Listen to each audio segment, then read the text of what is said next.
तो चलिए स्टूडेंट्स, आज का सेशन स्टार्ट करते हैं। आई होप कि आपको सारी चीज़ें विजुअल और ऑडिबल हो रही होंगी। मैं मिस्टर कुमार स्वागत करता हूं आपका आपके अपने एजुकेशन बायर सिविल सर्विसेज यूट्यूब चैनल में। प्यारे विद्यार्थी, जैसे कि आपको मालूम है, अब हमारे पास में यूपीएससी प्रीलिम्स 2025 को लेकर के केवल और केवल 20 दिन रह गए हैं, क्योंकि 21वें दिन आपका एग्ज़ाम है। आज आपकी 4 मई है, 25 मई को आपका पेपर है, तो आप समझ सकते हैं। तो इसीलिए हमने आपकी परीक्षा को ध्यान में रखते हुए मैंने जैसा कि आपको बताया कि हम आपके साथ में आपकी तैयारी को और ज़्यादा बूस्ट करने का प्रयास करेंगे। और ठीक ठाक अब घबराहट का लेवल बढ़ रहा होगा। घबराना बिल्कुल नहीं है, आपने बहुत अच्छे से मेहनत की है। मैंने जितना आपके लिए कंटेंट प्रोवाइड करवाया है और उसमें से अगर एक भी स्टूडेंट्स ने अच्छे से उसको ऑब्ज़र्व किया है, वो सारी पीडीएफ, वो सारे टेस्ट उसने उनको अच्छे से एनालिसिस किया, उसमें से कुछ की टर्मोलॉजी उसने अच्छे से देखी है, ऑब्ज़र्व किया है और अपनी कमियों पर सुधार किया है, तो अवश्य कि आपको सफलता हासिल होगी। तो चलिए आज की क्लास को जो क्लास हमारी चल रही थी, मैंने आपसे कहा था कि हम 2015 से 2024 तक के यूपीएससी के जो आपके प्रीवियस क्वेश्चन पेपर हैं, मैं आपके साथ में डिस्कस करूंगा। स्टूडेंट्स, हमने आपसे अब तक 2015, 16 और 17 ये 3 वर्ष के क्वेश्चन पेपर मैंने आपके साथ में डिस्कस कर लिए हैं। इसमें हम जीएस 1 की बात आपसे करेंगे, जो कि polity, economy, history, geography, science and tech के बारे में क्वेश्चन पूछा जाता है। तो आज की क्लासेस में हमने जो पेपर लिया है, कोशिश करूंगा कि इसी क्लासेस में ये पूरा पेपर आपका डिस्कस हो जाए, ठीक है, कवर हो जाए। मेरा उद्देश्य रहेगा कि मैं आपको कुछ ऐसे की टर्मोलॉजी जो मैं कहता हूं कि ये चीज़ डाटा आता है, केवल आता है, सभी आता है, कुछ ऐसे एक्सट्रीम वर्ड आते हैं और क्यों क्वेश्चन गलत हो जाता है। आप स्टूडेंट्स किसी भी टॉपर को देखिए, किसी भी टॉपर को देखिए, वो एक बात ज़रूर कहेंगे आपसे कि आपको यूपीएससी के पीवाईक्यू अच्छे से कर लेने चाहिए, उनको ऐसे कर लेने चाहिए ताकि आप उसमें से अच्छे से, अगर वहाँ से क्वेश्चन पूछा जाए तो देखो, यूपीएससी का क्वेश्चन पेपर करने से आपको पता चलता है कि आपकी तैयारी कितनी है, ठीक है। चलिए देखिए, आज की क्लास का पहला क्वेश्चन लेते हैं, परंतु आपने अभी चैनल को सब्सक्राइब नहीं किया है, कर लीजिएगा, वीडियो को लाइक कर दें, क्योंकि ये सेशन कंटिन्यूसली चलने वाला है। आइए देखिए, पहला क्वेश्चन लेते हैं। मैं पूरा टेस्ट इसी में, मतलब कि पूरा पेपर 2018 का सोल्व करेंगे, ठीक है। आपको कुछ ऐसे टर्मोलॉजी बताएंगे जिससे आपको क्वेश्चन पेपर जो 25 मई को होने वाला है उसमें आपको थोड़ी आसानी हो सके। देखिए यूपीएससी कैसे क्वेश्चन पूछता है और किस तरीके से क्वेश्चन पूछता है। आइए देखते हैं पहला क्वेश्चन। निम्नलिखित कथनों पर विचार कीजिए। यहाँ पर 3 स्टेटमेंट है और पॉलिटी से क्वेश्चन पूछा गया है। अज्यूम करना स्टूडेंट्स कि आपके सामने ये 25 मई को क्वेश्चन आ गया है। अब आप कैसे करेंगे, देखो इसमें कैसे करना है ये ज़रा देखो। पहली लोकसभा, यहाँ पर शब्द को देखो, पहली लोकसभा में विपक्ष में सबसे बड़ा राजनीतिक दल स्वतंत्र पार्टी का था। ज़रा समझना, विपक्ष का जो था वो कौन था, राजनीतिक दल का था। यहाँ पर ज़रा समझना, दूसरा स्टेटमेंट में कह रहे हैं कि लोकसभा में नेता प्रतिपक्ष को सर्वप्रथम 1969 मतलब कि 1969 में मान्यता दी गई थी। लोकसभा में यदि किसी दल को न्यूनतम 75 सदस्य ना हो तो नेता प्रतिपक्ष के रूप में मान्यता नहीं मिल सकती। देखो मुझे नहीं पता, मान लीजिए अज्यूम कीजिएगा आप पेपर में बैठे हुए हैं, मुझे नहीं पता कि पहला वाला सही है या नहीं, मुझे नहीं पता दूसरा वाला सही है नहीं, लेकिन मैं इस चीज़ की गारंटी जरूर ले रहा हूँ कि तीसरा आपका 100% क्या है, गलत है। ये बच्चे 100% गलत है। क्यों, आप देखिएगा अभी कितने पर होता है, 543 पर आपका इलेक्शन होता है। मान लीजिएगा सरकार कहती थी कि 400 प्लस हम जाएंगे 400 पार, मान लीजिए 400 एक सरकार को मिल गए हैं, एक पार्टी को, ठीक है, वोट मिल गए, एक पार्टी को इतने मिल गए 400, अब बचे कितने, 143 बचे, ठीक है। अब अज्यूम करें कांग्रेस भी उसमें से लेकर के आ गई, ठीक है, उसमें से आम आदमी ने भी ले लिए, उसमें से जो आपका बीएसपी भी लेके चली गई। तो ऐसे जो 7th जो पार्टियां हैं उन्होंने लगभग आप देखोगे 20-20 इस तरीके से ले लिए। अब 7 जगह इसको बांट दो, 7 या 21, 210, मान लीजिए कम बांट लो। तो मेरा कहने का तात्पर्य यह है कि एक पार्टी को मान लो कि एक को 50 मिले और बाकी को 50 से कम मिले, है कि नहीं। तो उस स्थिति में कहने का तात्पर्य यह है, तो यहाँ पर जो सेकंड लार्जेस्ट जो पार्टी होगी, जो लार्जेस्ट पार्टी होगी बच्चे वो क्या होती है, नेता प्रतिपक्ष के रूप में जानी जाती है। इसमें ये नहीं है कि 50 सदस्य होना अनिवार्य है। तो यहाँ पर तीसरा स्टेटमेंट देखो बेटा आपका गलत है। देखो एलिमेंट मेथड कैसे काम करता है, कौन सा सही है। आप कहोगे सर अब तो नहीं लगता है, बेटा लगता है। आज भी आप देखोगे तो लगभग मैं कहूँगा कि 40 से 50% क्वेश्चन आपके आते हैं इस टाइप के, जिसमें वन लाइनर भी शामिल कर लो तो ठीक है। तो ऐसा नहीं है, प्रीलिम्स पास करने की टेक्नोलॉजी होनी चाहिए, बस हो जाएगा, टेंशन ना लीजिए, हो जाएगा। देखो अब यहाँ पर देखो तीसरा स्टेटमेंट गलत है, जहाँ 3 है बच्चे वो आपका गलत हो गया। अब 30 गलत हो गया तो आप देखोगे करेक्ट आंसर क्या हो गया, ऑप्शन नंबर बी, मतलब कि तीसरा स्टेटमेंट गलत था तो दूसरा स्टेटमेंट आपका सही था। अब देखो बेटा यहाँ पर देखो सबसे बड़ा शब्द को जरा समझना, ये एक्सट्रीम वर्ड है, ठीक है, ये सदस्य होना नेता प्रतिपक्ष के लिए, ठीक है। तो ये ध्यान में रखो, यहाँ पर दूसरा स्टेटमेंट सही है कि लोकसभा में नेता प्रतिपक्ष को सर्वप्रथम 1969 में क्या दी गई थी, मान्यता दी गई थी। Got it. चलिए नेक्स्ट क्वेश्चन। क्वेश्चन है आपका सेकंड, दूसरे नंबर का क्वेश्चन है, मरुस्थल क्षेत्र में जल ह्रास को रोकने के लिए निम्नलिखित में से कौन सा यस्य पर्ण रूपांतरण होता है या होते हैं। बेटा आपने पढ़ा होगा डिजर्टिफिकेशन के बारे में, आपने पढ़ा है, पढ़े हैं कि नहीं, किसके बारे में, UNCCD पढ़े हैं। कहाँ पर हुई है ये, कहाँ पर हुई है बताओ, कहाँ, Saudi Arabia. Good, Saudi Arabia के कहाँ, रियाद में। कौन सी हुई है ये, COP 16। बेटा क्वेश्चन आएगा, ठीक है, ध्यान रखना इसको, क्योंकि आजकल इस पर क्वेश्चन पूछा गया है और हम दिखाएंगे यहाँ पे क्वेश्चन कैसे। अब देखो जो आपने पढ़ा होगा भारत का थार मरुस्थल आपने पढ़ा है, जो मरुस्थल है बच्चे आपने मरुस्थल प्रदेश के बारे में पढ़ा होगा आवश्यक रूप से जब आप ज्योग्राफी पढ़ते हैं। तो उस मरुस्थल का जो ज्योग्राफिकल इंडिकेटर है वो क्या है, शुष्क होते हैं। यहाँ के पेड़ पौधों में किस तरीके का स्ट्रक्चर होता है, तो वही तो पूछा है पर्ण के बारे में, यहाँ के पौधों के बारे में, ठीक है। तो कैसा होता है, यहाँ पर कठोर और मोमी पर्ण होते हैं, बिल्कुल। यहाँ पर कीकर खेर खजूर होते हैं कि नहीं। दूसरा है यहाँ के पर्ण क्या होते हैं, लघु पर्ण होते हैं, बिल्कुल, जो ये ज़्यादा बड़े नहीं होते हैं, छोटे होते हैं, ठीक है। और पर्ण की जगह ये कांटे, जो पत्ते होते हैं बच्चे, वो पत्ते जो होते हैं उनकी जगह ये कांटे विकसित कर लें, ताकि जो जल वाष्प की जो दर है वो कम हो सके। तो यहाँ पर तीनों स्टेटमेंट आपके सही हैं, तो डी इसका राइट आंसर हो जाएगा। बेसिकली ये आपकी बेसिक फाउंडेशन जो आपका रहा हो जा उस पर ये क्वेश्चन है, ठीक है। तो देखो इकोलॉजी एनवायरनमेंट से ऐसे क्वेश्चन आएंगे, मैंने अभी हिंट्स दे दिया UNCCD वाला, ठीक है। चलिए नेक्स्ट क्वेश्चन देखते हैं। देखिए क्वेश्चन क्या है, देखो क्वेश्चन है नंबर 3, ठीक है। ऐसे ही रहने देंगे, जूम कर रहे हैं तो थोड़ा सा क्वेश्चन कट रहा है, ठीक है, तो इसलिए हम इसको जूम नहीं कर रहे हैं। यहाँ पर पूछा गया है NSSO के 70वें चक्र द्वारा संचालित कृषि, मतलब कि कृषक कुटुंबों की स्थिति का सर्वेक्षण किया गया था, ठीक है। अब ये जो पहले तो देखो ये करता था, अब करता है कौन, NSO, क्योंकि आपका CSO और NSSO की जगह अब कौन आया है, NSO आया, नेशनल स्टैटिस्टिक्स जो आपका है, ठीक है, ये इस पे काम करता है। तो कहने का तात्पर्य ये बच्चे, जब इसने ये सर्वे दिया, ठीक है, NSSO ने, तो इसके सर्वे के अनुसार कुछ बातें रखी गई। पहला कि राजस्थान में ग्रामीण कुटुंबों में कृषक कुटुंबों का प्रतिशत सर्वाधिक है, एक शब्द दे दिया, हमें नहीं पता, मान लो हमें नहीं पता। दूसरा है कि देश के कुल कृषि कुटुंबों में 60% से कुछ अधिक OBC का है, मतलब कि एक वर्ग को ये इंडिकेट कर रहे हैं, ना कि जर्नल का, ना कि SC और ना कि ST। और कभी भी ध्यान रखना, कृषि कुटुंबों को लेकर के ऐसा कोई सर्वेक्षण नहीं किया जाता है कि OBC का है, SC का है, ST का नहीं। हालांकि सरकार ने अभी जातिगत जनगणना को मंजूरी दे दी है, ठीक है, मैं आपसे बात करूंगा, आगे कोई क्वेश्चन पूछा जाएगा तो उसके बारे में बताऊंगा। तो यहाँ पर जो सेकेंड स्टेटमेंट है ये अपना 100% गलत है। क्या है, 100% गलत है। अब बेटा जैसे ही ये गलत हुआ तो आंसर की तरफ आप ऑटोमेटिकली चले जाएंगे। देखो 2 नंबर कट कर दो, आंसर A नहीं है, आंसर B नहीं है, आंसर D नहीं है।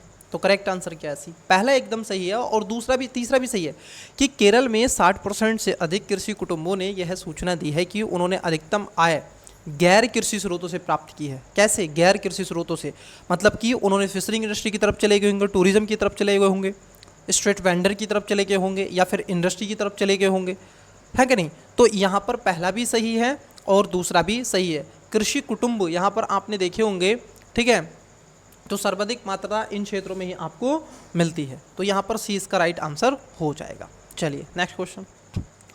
क्वेश्चन नंबर 4 आपकी स्क्रीन पर है, बताइएगा।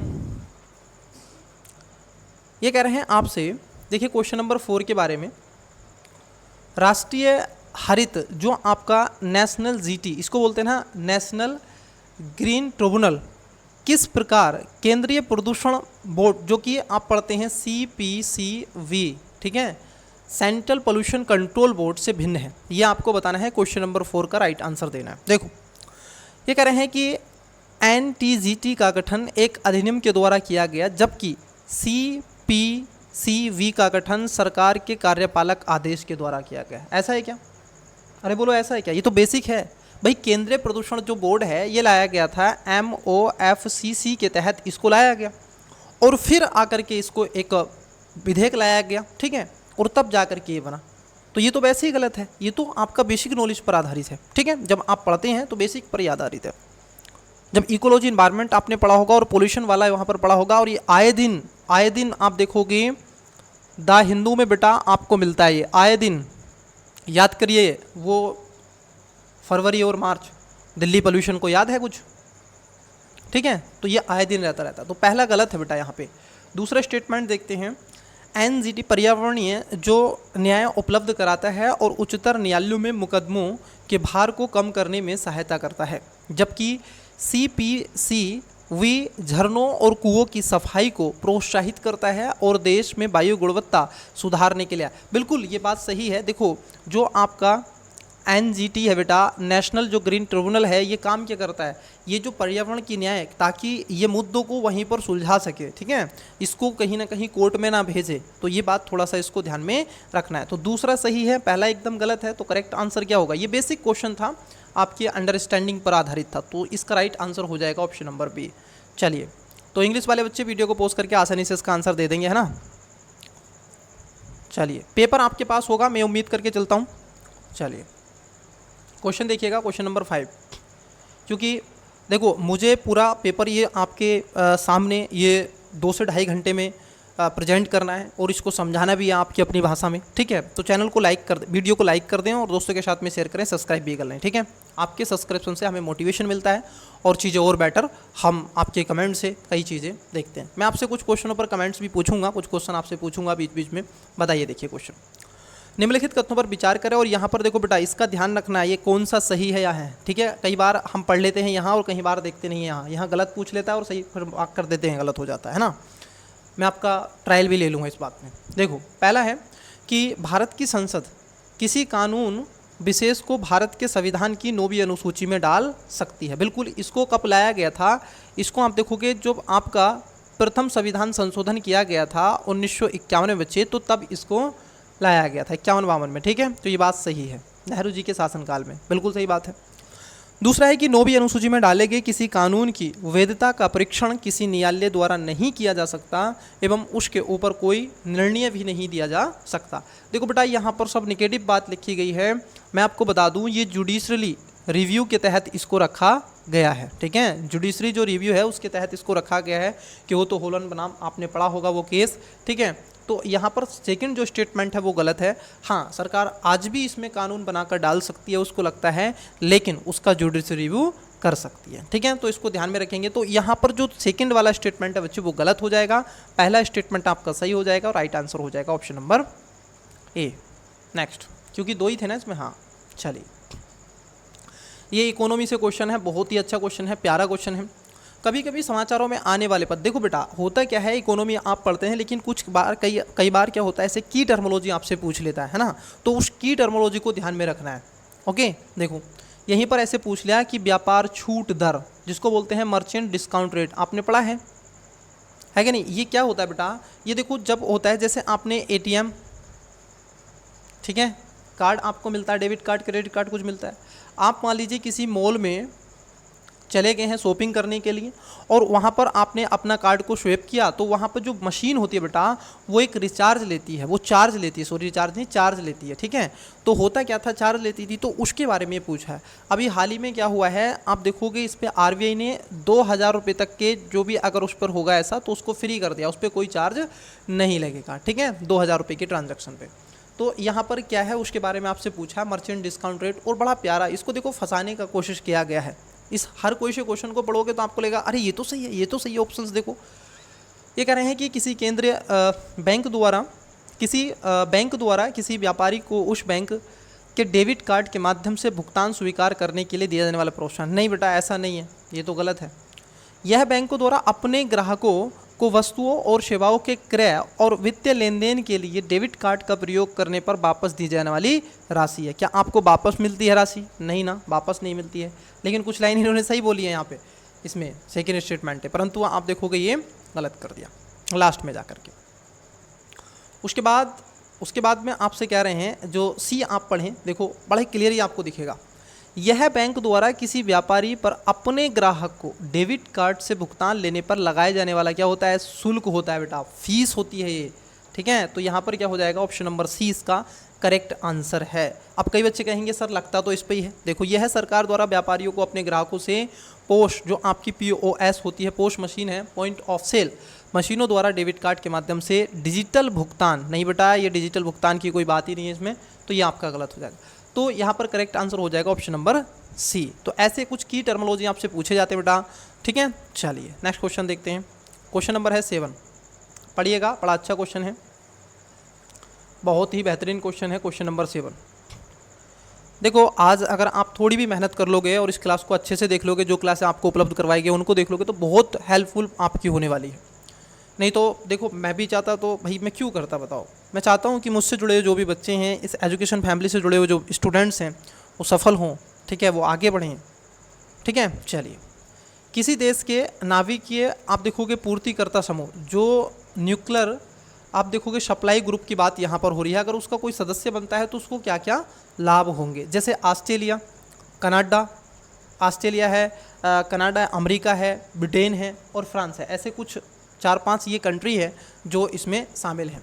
तो पहला कह रहे हैं कि इसकी पहुंच नवीनतम और सबसे कुशलतम परमाणु प्रौद्योगिकी तक हो जाएगी। बिल्कुल, अगर आप उसके देखो मेंबर बनोगे तो कई चीज़ें तो आपको ऑफर में वो मिलेंगी ही मिलेंगी, तो ये बात सही है। दूसरे में कह रहे हैं यह स्वयं नाभिकीय आयुध अप्रसार संधि मतलब कि NPT का सदस्य बन जाता है। नहीं बेटा, इसका सदस्य ऐसा नहीं है कि इसके शामिल होने से इसमें सदस्य बन जाएगा, इसमें तुम्हें सदस्यता लेनी होती है, इसमें जाकर के सिग्नेचर करना पड़े।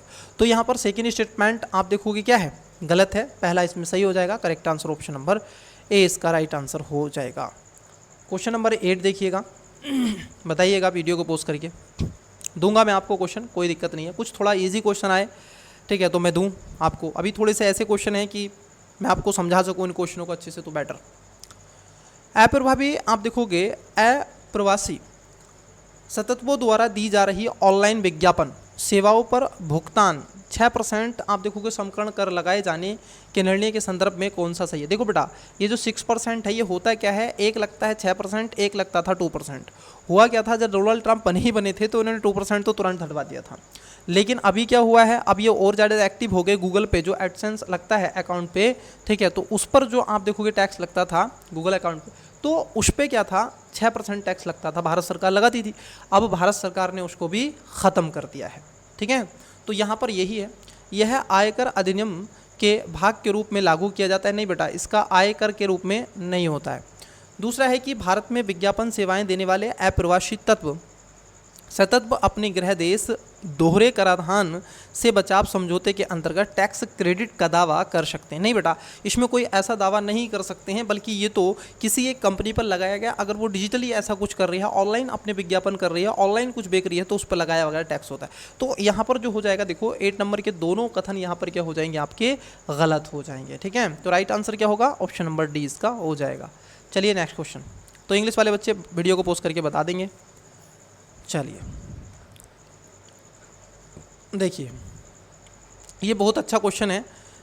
24 में तो यहाँ से क्वेश्चन नहीं आया था इस पोर्शन से, लेकिन 22 में भी क्वेश्चन आया था, 23 में भी क्वेश्चन आया था, 24 में नहीं आया था, ठीक है। देखो क्वेश्चन क्या है, राजकोषीय दायित्व आपने देखा होगा, जो आपका फाइनेंस मिनिस्ट्री, ठीक है, एक बनाती है, जो कर का डिस्ट्रीब्यूट होता है, फाइनेंस कमीशन इस चीज़ को रिकमेंड करता है, तो वो एक लिस्ट बनाता है, ठीक है। उसमें 5-6 फैक्टर उसमें शामिल किए गए। जब 2023 का पेपर मैं आपके साथ डिस्कस करूँगा तो वहाँ पे इसको अच्छे से और आपके साथ में एलोरेट कर दूंगा, ठीक है, बता दूंगा और भी अच्छे से। तो यहाँ पर क्वेश्चन नंबर 9 को पढ़िएगा। देखो ये कह रहे हैं आपसे कि राजकोषीय दायित्व बजट प्रबंधन जो FRBM समीक्षा समिति के प्रतिवेदन सिफारिश की गई, वर्ष 2023 तक केंद्र और राज्य सरकारों को मिलकर ऋण GDP जो अनुपात है वो कितना है, मतलब कि जो केंद्र है वो कितना लेगा और दोनों कितना ले सकते हैं 60%, जिसमें केंद्र को रखा गया है वो 40 ले सकता है और राज्य कितनी ले सकती हैं 20% ले सकती हैं। दूसरे में कह रहे हैं कि राज्य सरकारों के GDP के 49% की तुलना में केंद्र सरकार के लिए GDP का 21% आप देखोगे घरेलू देता है। अगर वो ऐसा कर रहे हैं राज्य, तो उस स्थिति में यहाँ पर केंद्र सरकार का दायित्व होगा कि वो 21% देता है, ऐसा दे नहीं बेटा, ये गलत है, ठीक है, ये सरासर गलत है। 20 और किसका है, 20 और 40 का है, ठीक है, ये इसका नहीं है। तो ये तो आपका सेकंड गलत है। अब देखो जैसे सेकंड गलत हुआ तो आप आंसर की तरफ बढ़ सकते हैं, तो आंसर आपका बी और डी नहीं होगा, पहला तो सही है। भारत के संविधान के अनुसार, जी हाँ, भारत के संविधान के अनुसार किसी राज्य के पास केंद्र सरकार की बकाया देयताएं हैं तो उसे कोई ऋण लेने से पहले केंद्र सरकार से सहमति लेना अनिवार्य है। बिल्कुल, जब तक केंद्र सरकार उसको रिकमेंड नहीं कर देगी, उसको क्लीन चिट नहीं कर देगी या क्लैरिफाई नहीं कर देगी, तब तक आप देखोगे उस राज्य सरकार को ऋण नहीं मिलेगा। आपको कमेंट्स में ये बताना है कि ये जो प्रोविज़न दिया गया है ये किस संविधान के आर्टिकल में कहा गया है। तो इसका राइट आंसर हो जाएगा ऑप्शन नंबर सी। बताइएगा किस आर्टिकल में ये बात को रखा गया है। चलिए क्वेश्चन देखिएगा नेक्स्ट, 10 नंबर। ये कह रहे हैं पिछले 5 वर्षों में आयातित खाद्य तेलों की मात्रा खाद्यान्न तेलों के घरेलू उत्पादन से अधिक रही है। भारत क्यों पीछे है? अगर आप देखोगे, देखो भारत के लोगों में सबसे ज़्यादा हम जो ऑयल है बहुत कंज्यूम करते हैं ऑयल, ठीक है, जो क्रेडिबल ऑयल होता है, पाम ऑयल जिसको हम कहते हैं, खाद्यान्न वाला जो ऑयल है बेटा बहुत कंज्यूम करते हैं। तो ये बात सही है। हम इतना देखो दालों में दुनिया में सबसे ज़्यादा उत्पाद करते हैं, लेकिन ये भी ध्यान रखो हम खाते भी सबसे ज़्यादा दाल है, ठीक है, जितनी उत्पाद करते हैं इतना खा लेते हैं, ठीक है, क्योंकि जनसंख्या इतनी है, पूरी दुनिया की सबसे ज़्यादा जनसंख्या इसी देश में। तो यहाँ पर कहने की बात यह है कि पहला स्टेटमेंट आपका सही है। दूसरे में कह रहे हैं सरकार विशेष स्थिति तौर पर सभी आयातित खाद्य तेलों पर किसी प्रकार की सीमा शुल्क नहीं लगाती। बेटा ऐसा नहीं है, आप देखोगे आपको मालूम होगा कस्टम ड्यूटी के बारे में,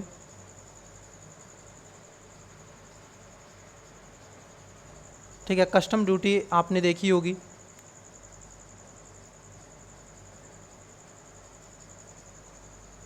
ठीक है, आपने कस्टम ड्यूटी देखी होगी, स्टाम्प तो ये लगती है, लेकिन ऐसा नहीं है बेटा, इस पर क्या है टैक्स लगता है।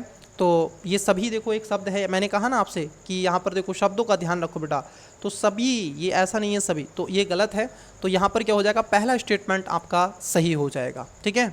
चलिए, और ये जो डाटा, ये जो क्वेश्चन आया था बेटा, ये आपको कहाँ से क्वेश्चन मिलेगा, ये आपको बजट वाले पोर्शन से क्वेश्चन आ जाएगा, ठीक है, अगर आपने जो बजट पढ़ा होगा तो वहाँ से ये क्वेश्चन मिल जाता है। अच्छा ये क्वेश्चन है थोड़ा इजी सा क्वेश्चन है, तो इसको तो आप बता सकते हैं, मुझे ऐसा लगता है, बाकी आप बताइएगा कमेंट्स करके। उन्होंने मैजनी, गैरीवाल्डी, शिवाजी तथा श्री कृष्ण की जीवनी लिखी थी। वे अमेरिका में कुछ समय के लिए रहे थे तथा वे केंद्रीय सभा के सदस्य भी निर्वाचित हुए थे। देखो बेटा ये तो यहाँ पर 3 लाइनें पूछी गई हैं। अब जो क्वेश्चन बना रहा है वो कुछ ऐसे 5-6 लाइनों का क्वेश्चन बना रहा है। इतना बड़ा रेफरेंस आपको लिख के देगा ऐसे यूपीएससी, ठीक है, फिर पूछेगा कि ऊपर दिया गया जो चर्चा परिचर्चा है वो किसके बारे में, नीचे 4 ऑप्शन दे देगा। उसका उद्देश्य क्या है, बच्चों को जो अनसीरियस स्टूडेंट्स हैं उनको बाहर निकालना, वहाँ पर वो थोड़े घबरा जाएं और बस वो गलत मार्क कर दे बस। लेकिन आपको ऐसा नहीं करना है। कट ऑफ आपकी 40 के आसपास जा रही है जनरल की भी, ठीक है, तो ज़्यादा कुछ इसमें लोड लेने की ज़रूरत नहीं है। अब 100 में से आपको छांटने हैं, वो पिक करने हैं क्वेश्चन, बस ये ध्यान रखना।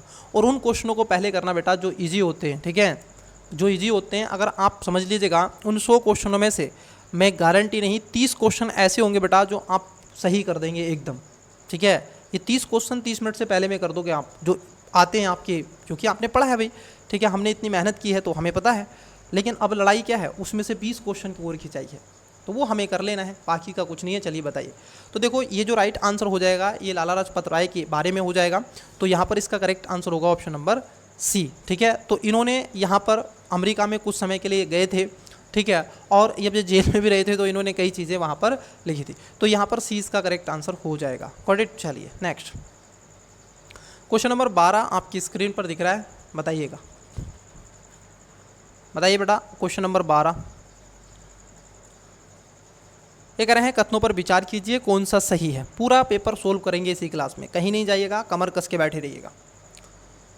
आधार कार्ड का प्रयोग नागरिकता या अधिवास के प्रमाण के रूप में किया जा सकता है। देखो इसको, आधार कार्ड क्या है, आपकी एक आइडेंटिटी है बच्चे, क्या है, आपकी एक आइडेंटिटी है, आपकी एक पहचान है, ठीक है, कि आप कहाँ रहते हो, आपका नाम क्या है और आपका जो बायोडाटा क्या है, ठीक है, उसकी बात करता है।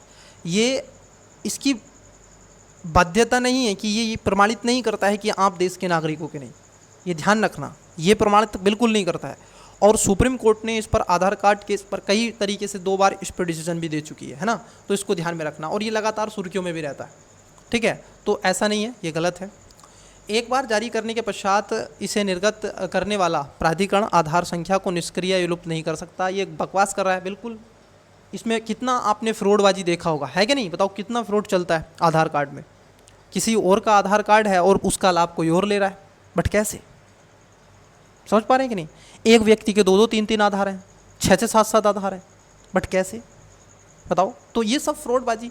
और ये विदेशियों के भी हैं जो पाकिस्तान से आगे, बांग्लादेश से आगे, जो इलीगल माइग्रेशन हुआ वो भी आगे। तो यहाँ पर कोई सा भी सही नहीं है, मतलब कि डी इसका राइट आंसर हो जाएगा। तो ये करंट अफेयर से क्वेश्चन था 2018 में और 16-17 में सरकार लेकर के आई थी, है ना, तो इसको ध्यान में रखना है। तो ये करंट अफेयर से क्वेश्चन पूछा गया था उस समय, तो इसलिए 1-2 साल का करंट अफेयर आपके लिए बहुत ज़रूरी होता है। चलिए देखिए, निम्नलिखित में से कौन सा यह से मानव क्रियाकलापों के कारण हाल ही में बहुत अधिक संकुचित और सूख गया है। आपको बताना है इसमें से कौन सा है जो बहुत अधिक क्या हो गया है, संकुचित भी हो गया है और कंटिन्यूअसली क्या हो रहा है बेटा, ये सूख भी रहा है, ठीक है, क्या हो रहा है, सूख भी रहा है। तो आपको बताओ ये किसके बारे में चर्चा की जा रही है, बोलो बेटा, किसके बारे में चर्चा की जा रही है। देखिए अगर आप देखें, आप थोड़ा सा एकदम माइंड को बिल्कुल फ्री माइंड से सोचो। आपने मैपिंग की होगी, मैं कहता हूँ आपसे, ये मैपिंग से क्वेश्चन है। मैंने आपसे स्टार्टिंग में कहा था डेली के 20 मिनट्स दो बेटा, डेली के कितने, 20 मिनट्स दो। अभी भी अगर आप 1 घंटा या 30 मिनट आज भी दे दें, आज से भी शुरू कर दें, तो 20 दिन में आप बेटा समझ नहीं सकते, आप कई बार मैपिंग को देख सकते हैं। आप केवल मैप को देखिए, ऑब्जर्व कीजिए कहाँ पर कौन सी स्ट्रेच है, कहाँ पर कौन सा आइलैंड है, कहाँ पर कौन सा देश किसके साथ में है, कहाँ पर कौन सा ओशन महासागर है। ये भी अगर आप मोटा माटी देख लेंगे तो आपको बहुत ज़्यादा हेल्प मिल जाएगी। पता चला आपसे पूछ लिया तंगनीका तो कहाँ पर है ये लेक, पता चला यूरोप में पहुंच गए, है कि नहीं। तो ऐसे ये है, जैसे ये पूछा गया बेटा कि कौन सा सूख रहा है। देखो आप मुझे बताओ बैकाल लेक कहाँ पर है, बैकाल लेक आपको मिलती है रशिया में, क्या ये सूख जाएगी। अरे ज़रा सोचो, साइबेरियन याद करो कि जब आपका विंटर सेशन आता है कि नहीं, तो उस समय तो यहाँ पर ये शुष्क हो जाती है, इतना आप देखोगे बर्फ़बारी होती है कि इसका पानी जम जाता है, ये सूखती नहीं है। तो ये तो सूखने का नाम नहीं लेगी, इसको तो छोड़ो, तो ये तो होगा नहीं। बात उठती है ब्लैक सी, क्या बेटा ब्लैक सी आपको लग रहा है सूख रहा है, आप कह सकते हैं, क्योंकि इसमें कई ऐसी नदियां हैं बेटा जो इसमें पानी गिरा रही हैं, फ्रेश वाटर की भी सप्लाई हो रही है इसमें। यूरोप की नदियां हैं, एशिया की 1-2 नदियां हैं, ठीक है। तो और इसमें खास तौर आप देखोगे बॉस्फोरस स्ट्रेट से होते हुए आप जाओगे सी ऑफ मरमरा, याद है कुछ आपको, तो वहाँ से होते हुए चले जाओगे, तो ये तो होगा नहीं कदापि, ठीक है। तो बेटा देखो अब यहाँ पर आपका दूसरा और तीसरा नहीं होगा। अब मुझे पता चला कि आंसर दूसरा नहीं है, आंसर तीसरा नहीं है, मतलब कि जहाँ 3 विकल्प है, जहाँ 2 विकल्प है, तो राइट आंसर क्या ऑप्शन नंबर है, हाँ ये जो अरल सागर बेटा ये सूख रहा है। और ये कहाँ पर है, ये आपको नॉर्थ जो इस वेस्ट वाला क्षेत्र है एशिया का, वहाँ पर आपको मिलेगा, ठीक है, अरल सागर। 2 रिवर आती हैं बेटा जो पामीर की गांठ से निकलती है। पामीर की गांठ कहाँ, हिमालय के क्षेत्र में। एक होती है अमू दरिया, एक होती है सिर दरिया, और ये नदियाँ जाकर के इसी में गिरती हैं। बट आपको कमेंट्स में ये बताना है कि अरल सागर किन 2 देशों में है, ठीक है, किन 2 देशों में है कौन, अरल सागर, ये आपको कमेंट्स में बताना है बेटा। किर्गिस्तान, उज्बेकिस्तान, तजाकिस्तान, ये आपको बताना है, ठीक है। मैं कन्फ्यूज़ नहीं कर रहा हूँ, बट आपको बताना है। तो इसका राइट आंसर क्या होगा, ऑप्शन नंबर है। तो ऐसे क्वेश्चन बेटा आपसे पूछे जाते हैं। इस बार कई लेक सूख रही हैं, ध्यान रखना। टिटिका लेक एक सूख रही है, ये भी ध्यान रखना। पो लेक भी सूख रही है, पो लेक कहाँ पर, बोलीविया, याद आ रहा है कुछ, इक्वाडोर कुछ ठीक है, वो क्षेत्र को ध्यान में रखिएगा, साउथ अमेरिका। आइए देखिएगा, क्वेश्चन पूछा गया आपसे विधि का नियमन सूचकांक, मतलब कि रूल ऑफ लॉ इंडेक्स। देखो बड़ा ईजी है।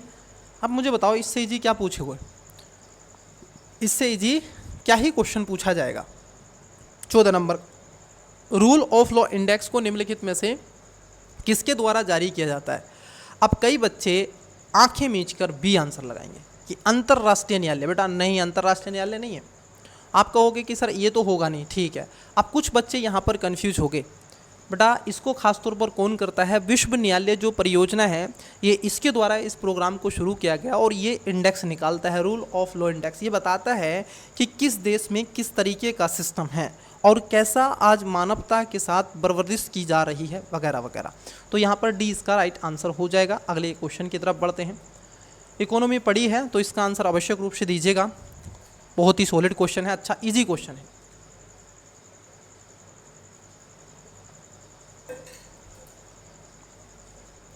क्वेश्चन क्या है? निम्नलिखित में से कौन भारत के सभी एटीएमों को जोड़ता है? मतलब कि आपने देखा होगा, आपने कभी ऑब्जर्व किया है कि नहीं मालूम नहीं, कि आपका जो कार्ड है, ठीक है, जो आपका डेबिट कार्ड है वो क्या है? HDFC का है, लेकिन आपने SBI के ATM से, कहाँ से, जो आपका ऑटोमेटिक जो टेलर मशीन है, इससे आपने मनी निकाल लिया, लेकिन कार्ड किसका था? HDFC का। आपने ये ऑब्जर्वेशन क्यों नहीं किया कि सर ये ऐसा क्यों कर पा रहा है, ये कार्ड इसमें क्यों लग रहा है, ये कार्ड बैंक ऑफ बड़ौदा में क्यों लग रहा है, ये कार्ड ग्रामीण बैंक में क्यों लग रहा है, ये प्रथमा में क्यों लग रहा है, ये पंजाब नेशनल में क्यों लग रहा है, ये ICICI, ये क्यों लग रहा है अदर बैंक में? ऐसा क्या रीज़न है? कोई ऐसी एक संस्था होगी जो इनको कनेक्ट कर रही होगी, उसी के बारे में बेटा आपसे पूछा गया है। तो ये कौन करता है? ये NPCI करता है, जो आपका national payments corporation of India है, भारतीय राष्ट्रीय भुगतान जो निगम है बेटा, ये इसको क्या करता है? कनेक्ट करता है, मतलब कि जोड़ता है। और इसी के चलते आप एक ATM से दूसरे ATM का कार्ड लगा करके आप निकाल सकते हैं। तो राइट आंसर ऑप्शन नंबर क्या है आपका? C हो जाएगा। है कि नहीं? इजी बताओ, लेकिन आपको पढ़ना चाहिए। देखिएगा, देखो बच्चे, यहाँ से आप इस चीज़ को और सीख सकते हैं। मैं आपको बता दूँ, अगर पॉलिटी के क्वेश्चन है और आप भी आंसर सही कर पा रहे हैं, अज्यूम कर पा रहे हैं, सोच पा रहे हैं कि हाँ मेरा आंसर यही है, तो यू आर बेटर। लेकिन अगर नहीं हो पा रहा है, गलत हो रहा है, कहीं कुछ आपका मिस हो रहा है, तो एक बार उसको, दो बार उसको रिवाइज कर ले। ओके, चलिए, घबराना नहीं है अब बिल्कुल भी। अब बिल्कुल आप मुख पे खड़े हुए हैं, आपने तन मन धन अपना पूरा लगा दिया बेटा, पूरे 1 से 2 साल, ठीक है, तो अब बिल्कुल घबराना नहीं। क्वेश्चन देखिएगा 16वें नंबर का। पूंजी पर्याप्तता अनुपात, जिसको CAR कहा जाता है, वह राशि है जिसे बैंकों को अपनी निधियों के रूप में रखना होता है, जिससे वे यदि खाताधारकों द्वारा देयताओं का भुगतान नहीं करने से कोई हानि होती है तो उसका प्रतिकार कर सकें। बिल्कुल, CAR राशि का उद्देश्य ये होता है कि आप इस मनी को इसलिए रखो बेटा, कि बैंकों को कहा जाता है, RBI कहता है कि आप इसलिए रखो, यदि भविष्य में अगर कुछ ऐसा हुआ, मान लीजिए आपका बैंक डूबने को हुआ, तो जो आपके कस्टमर हैं, जिनके जो खाता धारक हैं, उनका पैसा तो आप उनको क्या कर सको? चुका सको। तो बात एकदम सही है, बेसिक है ये। बेसिकली CAR का निर्धारण प्रत्येक बैंक द्वारा अलग अलग किया जाता है। देखो बेटा, यहाँ पर क्या होता है, RBI जो होती है ये सभी बैंकों को, जैसे आप मान लीजिए प्राइवेट बैंक हैं, जो आपके पब्लिक कॉमर्शियल बैंक हैं उनको, और जो आपके फॉरेन बैंक हैं उनको, उनके लिए उन्होंने एक क्राइटेरिया निर्धारित करके रखा है, तो उसके तहत करती है। यहाँ पर आपका गलत हो जाएगा। ये कह रहा है ना प्रति एक, शब्दों का उच्चारण देखो, प्रति एक बेटा, तो यहाँ पर दूसरा स्टेटमेंट गलत है, पहला स्टेटमेंट आपका सही हो जाएगा। ऑप्शन नंबर ए इसका राइट आंसर हो जाएगा। देखिए, ये भी बहुत बढ़िया क्वेश्चन है, बताइएगा। क्वेश्चन नंबर 17 आपको देखो ऑप्शंस भी दिख रहे हैं, इसमें सबसे बड़ी खूबी क्या, ऑप्शंस भी दिख रहे हैं आपको और क्वेश्चन भी दिख रहा है ना। चलिए, ये कह रहे हैं आपसे पहचान प्लेटफॉर्म, मतलब कि आधार, खुला ओपन एप्लीकेशन प्रोग्रामिंग इंटरफेस, जिसको बोलते हैं API, क्या बोलते हैं? API उपलब्ध कराता है। ये क्या उपलब्ध कराता है और इसका क्या अभिप्राय है? अब ये बेटा क्या था, ये करंट अफेयर का क्वेश्चन था, है ना। अब जो स्टूडेंट्स उस समय दिए होंगे और आप देखोगे उन्होंने 2017 में ये पढ़ा होगा, ये करंट अफेयर का क्वेश्चन। इसे किसी भी इलेक्ट्रॉनिक्स उपकरण के लिए एकीकृत किया जा सकता है। ये कह रहे हैं कि किसी भी API को, जो ओपन है, पहली बात तो खुला है, ओपन एप्लीकेशन प्रोग्रामिंग इंटरफेस है, तो हाँ कोई भी कर सकता है, इसको कोई भी कनेक्ट कर सकता है। इस भाई ओपन का मतलब ही है, तो बात सही है।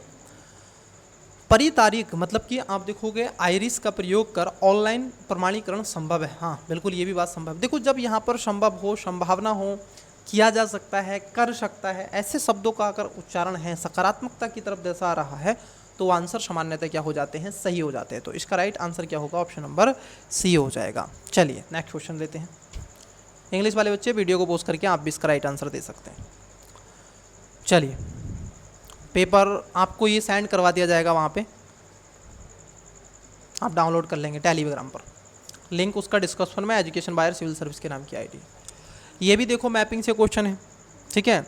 ये जो क्वेश्चन नंबर 18 देख रहे हो आप, ये कहाँ से क्वेश्चन है? ये मैपिंग से क्वेश्चन है, और मैपिंग से आईआर को कवर किया गया है। किसको? आईआर को कवर किया गया। क्वेश्चन है, बिल्कुल हाल ही में, ये कह रहे हैं बिल्कुल हाल ही में, अभी जस्ट नाउ निम्नलिखित में से किन देशों में लाखों लोग या तो भयंकर अकाल एवं कुपोषण से प्रभावित हुए या उनकी युद्ध या फिर संजातीय संघर्ष के चलते उत्पन्न भूखमरी के कारण मृत्यु हो गई? ठीक है, उत्पन्न जो भूखमरी के कारण मृत्यु हो गई। अब यहाँ पर बेटा समझना आपको ये है कि ये किस देश के बारे में चर्चा की जा रही है। अब कई बच्चों ने इसमें जो आंसर दिया था उस समय वो कह रहे थे कि मोरक्को और टूनीशिया। बेटा देखो, टूनीशिया मोरक्को आप कह सकते हैं, लेकिन उस समय स्थिति इसकी ऐसी नहीं थी। वहाँ पर कूप जैसी चीज़ें आपको देखने की मिलेंगी, बट उस समय जो चीज़ें हुई थी, संघर्ष हुआ था। मैं आज एक पिक्चर देख रहा था, वो जो पिक्चर थी वो इजराइल की थी, और बड़ी ही भयानक पिक्चर देखने के लिए मिली थी। उसमें था ये कि किस तरीके से कुछ व्यक्ति थे, उनको भोजन बांट रहे थे और इतनी भीड़ लगी हुई थी, वो ऐसे अपने अपने बड़े बड़े वहाँ पर बर्तन लेकर के उसको मांग रहे थे।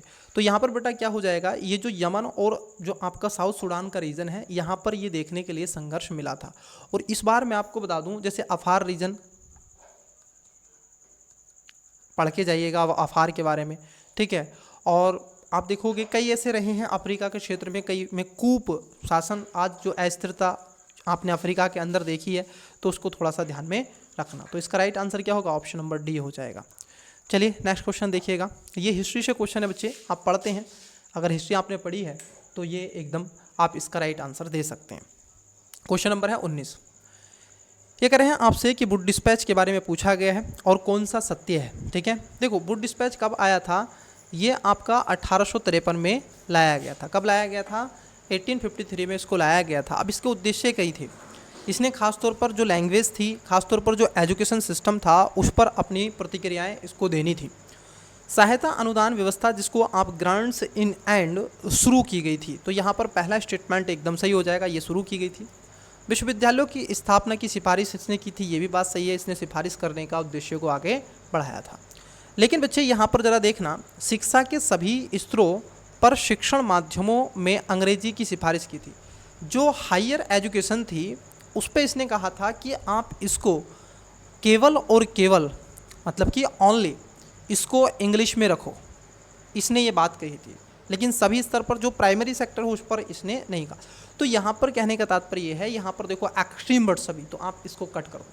तीसरा जब आप कट करोगे बेटा तो आप इसका राइट आंसर निकाल ले जाओगे। करेक्ट आंसर क्या है? ऑप्शन नंबर है।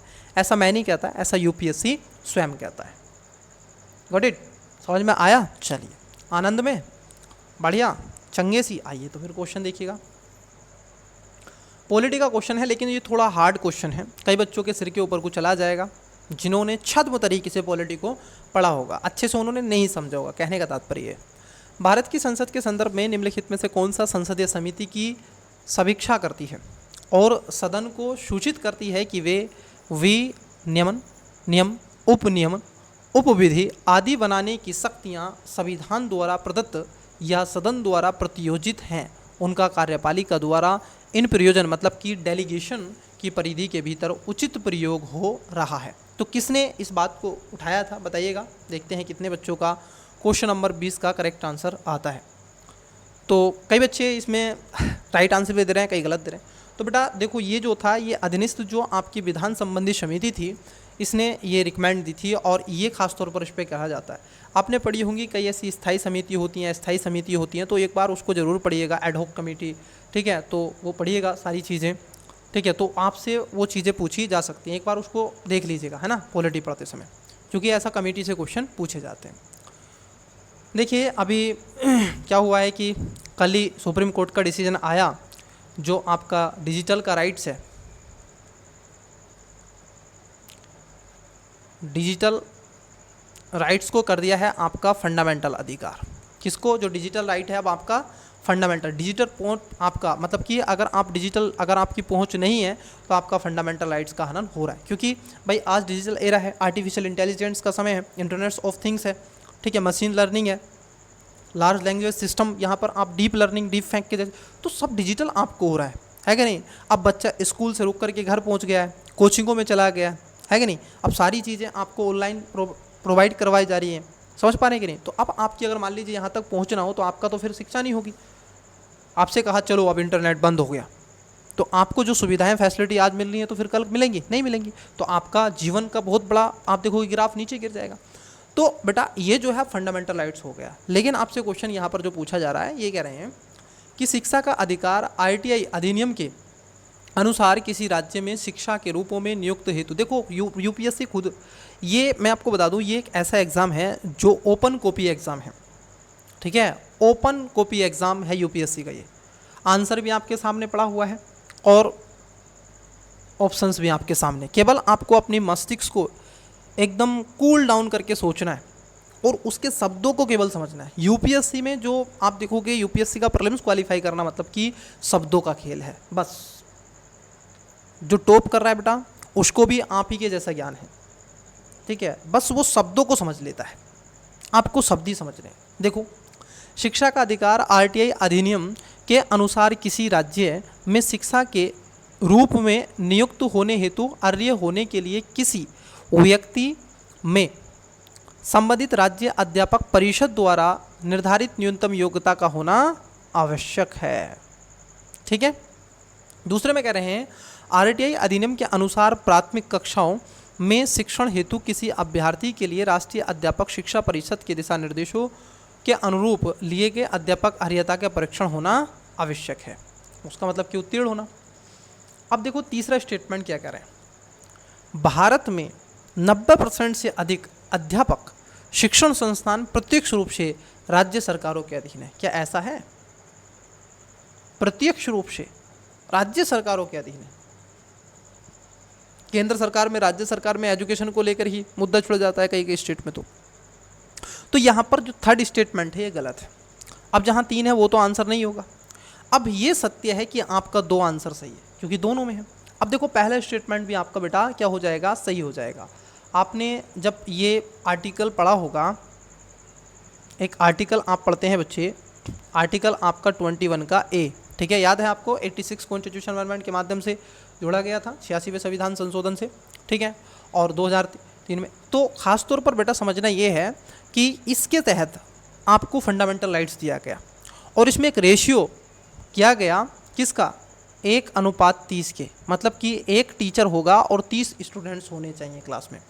तो यहाँ पर पहला स्टेटमेंट भी सही है, दूसरा भी आपका सही है। तो राइट आंसर क्या होना चाहिए, करेक्ट आंसर हो जाएगा, कितने नंबर का क्वेश्चन है, 21 नंबर में जो होगा, सॉरी पहला जो स्टेटमेंट है वो गलत है, सॉरी पहला स्टेटमेंट गलत है बच्चे, क्योंकि जो शिक्षण संस्थान होते हैं उसमें जो किसी को पास होना होता है, ठीक है, जो विश्वविद्यालय या शिक्षण संस्थान है, तो आरटीआई अधिनियम के अनुसार आप देखोगे वो राज्य अध्यापक परिषद के न्यूनतम होना आवश्यक नहीं बल्कि केंद्रीय स्तर पर है, ठीक है, कहाँ पर, केंद्रीय स्तर पर, जो राष्ट्रीय अध्यापक शिक्षा परिषद है उसके अनुकूल होता है। तो यहाँ पर पहला गलत है, दूसरा सही है। तो राइट आंसर क्या है, ऑप्शन नंबर बी हो जाएगा। तो पहला गलत था, right answer option number B हो जाएगा, केवल 2, मतलब कि ओनली 2। देखो बेटा ये क्वेश्चन जरा समझो, आजकल ऐसे क्वेश्चन यूपीएससी में आपको 4 से 5 क्वेश्चन मिलेंगे। ये जो आधार आपको दिख रहा है ना, ये 22 नंबर का क्वेश्चन, युग में विचार करो, ये परंपरा है, ये राज्य है। सुमेलित आपसे पूछा बेटा बताओ, 22 नंबर का क्वेश्चन है, बताओ। ये कह रहे हैं आपसे चापचार जो कूट त्यौहार होता है ये मिजोरम में होता है, बिल्कुल।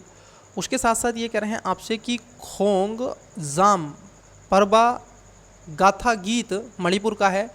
थांगटा नृत्य बेटा बताओ, थांगटा सिक्किम में है क्या, अरे बोलो, थांगटा कहाँ पर है, पंजाब में, पेजे फॉर पीजे पंजाब। तो यहाँ पर तीसरा गलत है, मतलब कि बी नहीं है, सॉरी सी नहीं है और डी नहीं है, right answer option number B हो जाएगा। चलिए नेक्स्ट क्वेश्चन देखते हैं, आइए नेक्स्ट क्वेश्चन।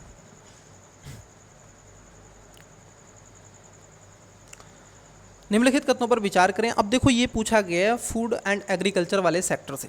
पहला कह रहे हैं कि खाद्य सुरक्षा एवं मानक अधिनियम 2006 के खाद्य अपमिश्रण की रोकथाम, प्रिवेंशन ऑफ फूड अल्टीरेशन अधिनियम 1954 को प्रस्तावित किया गया। बेटा ये क्वेश्चन आ सकता है, ऐसा मुझे लग रहा है, क्योंकि लास्ट ईयर्स क्या था, अभी रामदेव का मामला बड़ा ही आप देखोगे एक्टिव रहा था और सुप्रीम कोर्ट ने ठीक ठाक उनको सुनाया भी था, है कि नहीं। सुप्रीम कोर्ट ने उनको सुनाया भी था अच्छे से, क्योंकि ऐसी कई दवाइयों का वो यूज कर रहे थे अपनी मेडिसिन में या अपने फूड में, अपने मसालों में, ठीक है। ऐसे कई पदार्थ उसमें जैसे टॉक्सिक पदार्थ उसमें देखने के लिए मिल रहे थे, जबकि वो कहते हैं कि एकदम कैसे हैं, पतंजलि वाले। तो पतंजलि का प्रोडक्ट बहुत भारत में चलता है और विश्व भर में चलता है, आज तो कई देशों में चलता है। तो आप देखोगे जो पहला स्टेटमेंट है बेटा वो आपका एकदम सही हो जाएगा, पहली बात तो एकदम सही है। दूसरा है खाद्य भारतीय खाद्य सुरक्षा मानक प्राधिकरण, मतलब कि food safety and standards authority of India, फसाई, आपने पढ़ा होगा फसाई के बारे में। FSSAI होता है बेटा, क्या होता है ये, FSSAI होता है फसाई। तो फसाई ये केंद्रीय स्वास्थ्य और पर्यावरण कल्याण मंत्रालय के तहत एक, नहीं इसके तहत नहीं आती है बेटा, ये आप इसके तहत नहीं आती है। तो ये जो दूसरा स्टेटमेंट है वो गलत है आपका, ठीक है। दूसरा स्टेटमेंट क्या है आपका, गलत है, और पहला स्टेटमेंट यहाँ पर सही है। सही पूछा है तो ए इसका राइट आंसर हो जाएगा। चलिए नेक्स्ट क्वेश्चन देखो, ये क्वेश्चन आप बता दोगे इजीली वे में, मैपिंग से क्वेश्चन है, हिंट्स दे रहे हैं,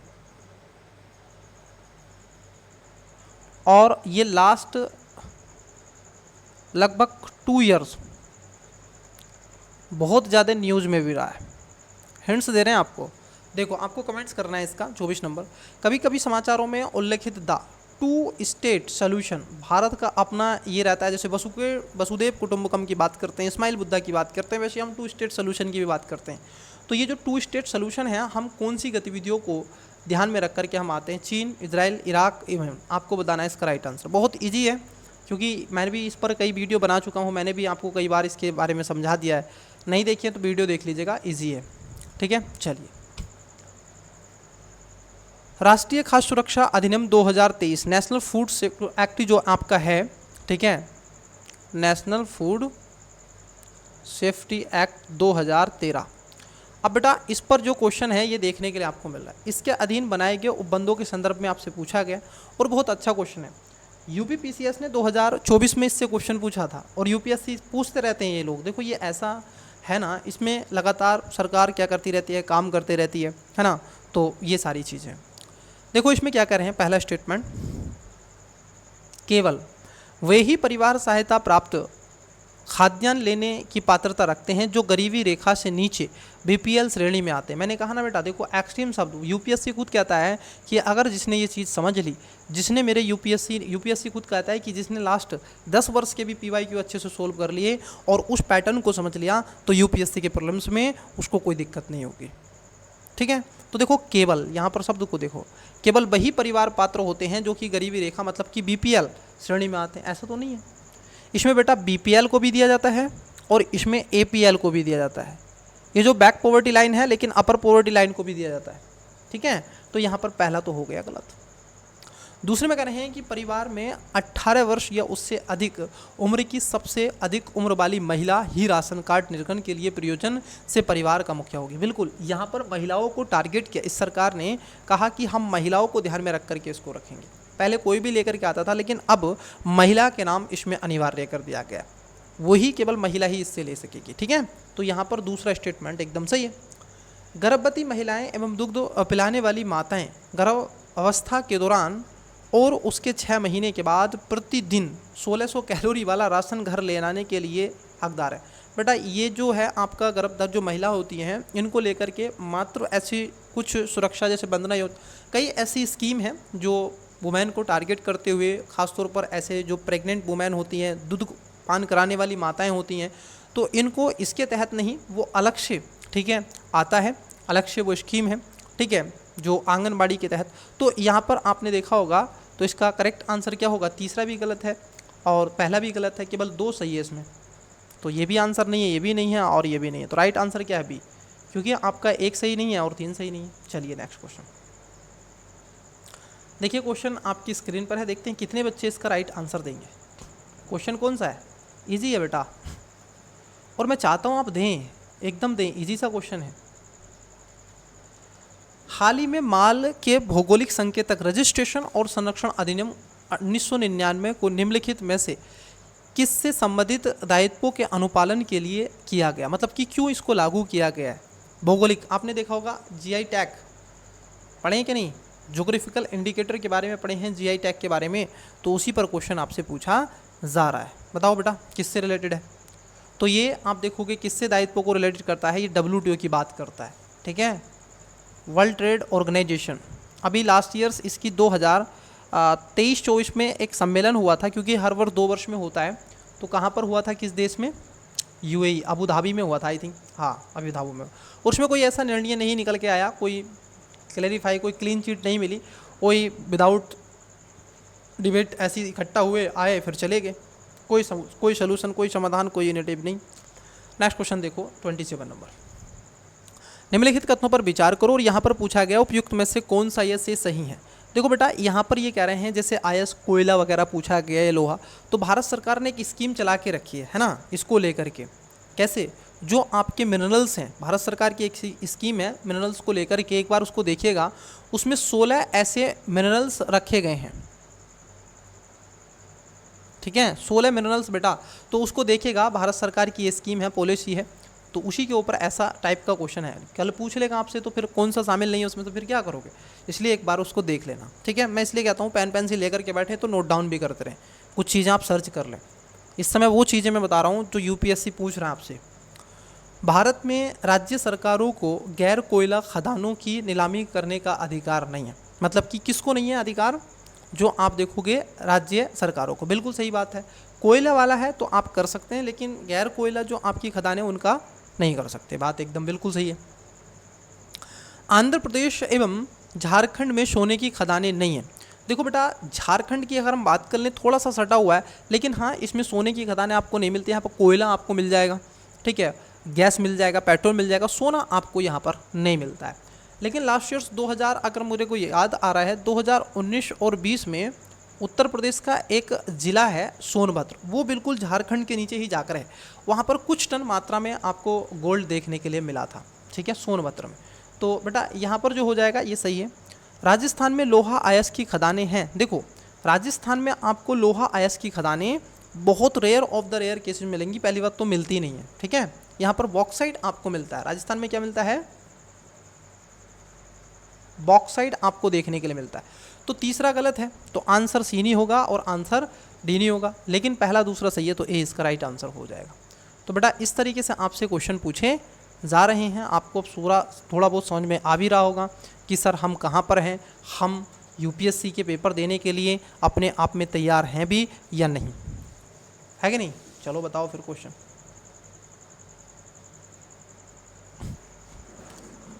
क्वेश्चन बताओ बेटा। क्वेश्चन है आपका 28 नंबर। 1 सेकेंड रुकना, 1 मिनट रुको। 27 नंबर का क्वेश्चन था ना, 1 सेकेंड रुको।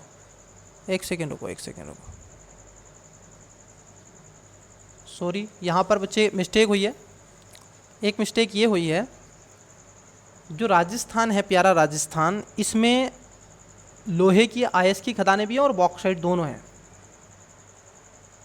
ये ध्यान रखना। और ये कह रहे हैं कि गैर कोयला खदानों की नीलामी करने का अधिकार राज्य सरकारों को नहीं है, नहीं उनको है बेटा। अगर आप कोयले की करोगे तो आपको परमिशन फिर लेना पड़ेगा, किसको, सेंट्रल, क्योंकि ये भी एक तरीके से आप देखोगे रेयर जो अर्थ जो आपका मिनरल्स है उसकी सूची के अंतर्गत ही रखा गया, कोयला नहीं है सॉरी, तो इसकी नीलामी आप नहीं कर सकते हो, ठीक है। तो पहला गलत है यहाँ पे, ठीक है, पहला गलत है, तो आंसर ए और सी नहीं है।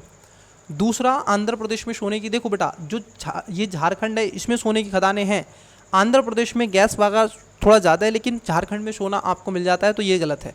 तो राइट आंसर है ऑप्शन नंबर डी बेटा इसका, ठीक है। 27 का करेक्ट कर लेंगे, correct answer option number D है, ठीक है। चलिए अब चलते हैं नेक्स्ट क्वेश्चन की तरफ। कई बार थोड़ा सा ऐसे कंफ्यूज हो गया था मुझे, कोई दिक्कत नहीं, आइए देखिए। देखो गलती को स्वीकार करो और फिर उस पर वार करो तो बेटर है कि नहीं। चलो आओ, डिजिटल भुगतान के बारे में आपसे पूछा गया है, डिजिटल पेमेंट्स। अब देखो डिजिटल इंडिया और भारत सरकार आज के ज़माने में इसकी तरफ बहुत है। मैं आपको बता दूं, आपको आर्टिफिशियल इंटेलिजेंस आना चाहिए बच्चे, उसके की टर्मोलॉजी आपको पता होनी चाहिए, मशीन लर्निंग आपको आनी चाहिए। आप इन चीज़ों से, जो इलेक्ट्रिकल डिवाइस हैं, इनसे अच्छे से जुड़ो, इनसे जैसे चैट जीटीपी की है, इनसे जुड़ो, ठीक है। लार्ज लैंग्वेज मॉडल क्या है, भारत जेन प्रोजेक्ट क्या है, ये सब बेटा आप पढ़ो, इको जो आपके हैं साइंस एंड टेक में, ठीक है। तो यहाँ से आपके मशीन लर्निंग क्या है, ठीक है, नैरो एआई क्या है, वर्चुअल क्या है, एग्जेंट जो आपकी है मिक्सिड वो क्या है, एमआर क्या है, मिक्सिड जो आपका, ठीक है। तो इन सब पर आपको पता होना चाहिए। तो उसी पर पूछा गया बेटा, देखो डिजिटल भुगतान पेमेंट्स जो आपका है, अब ये कह रहे हैं कि भीम ऐप देखा होगा आपने।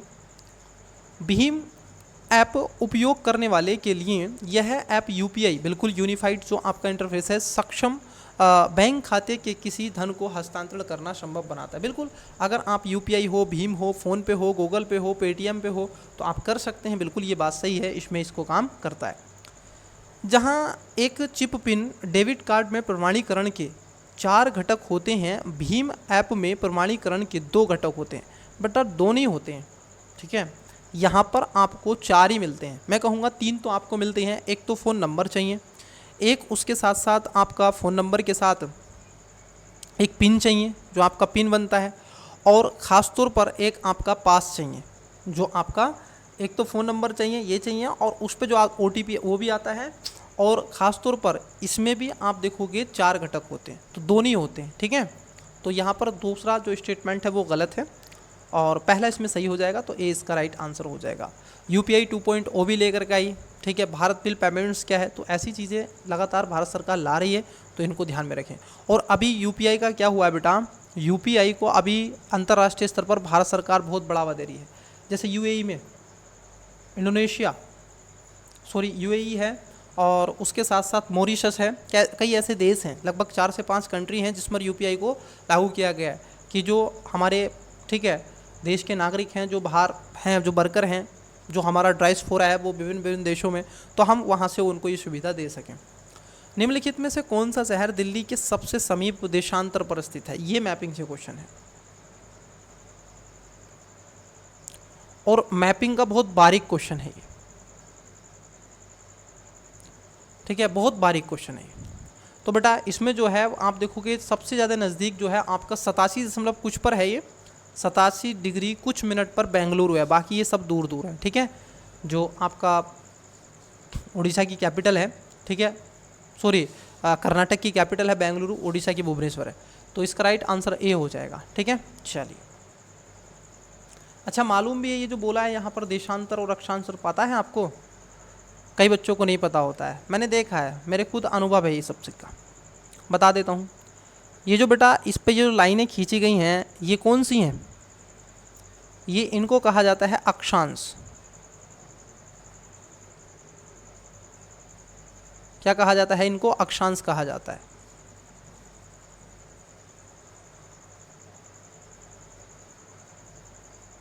ये जो लाइन खींची गई है लंबवत,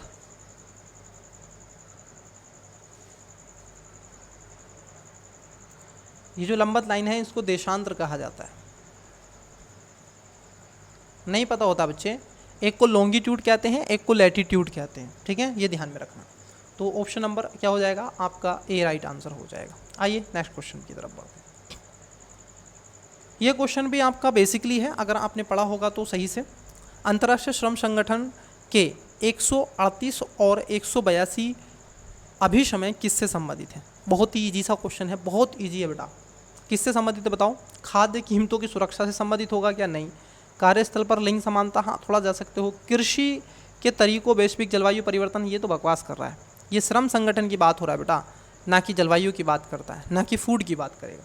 तो या तो आप कहोगे कि कार्यस्थल पर लिंग जो समानता है उसकी बात करेगा, या बच्चों तो बेटा ये बाल श्रम की बात करता है, ठीक है, जो आपका IR का, ठीक है, जो है इंटरनेशनल जो लेबर ऑर्गेनाइजेशन है, इसका 138 और 182 जो अभिसमय है ये बाल श्रम से, जो चाइल्ड लेबर फोर्स है उसकी बात करता है। चलिए नेक्स्ट क्वेश्चन देखो।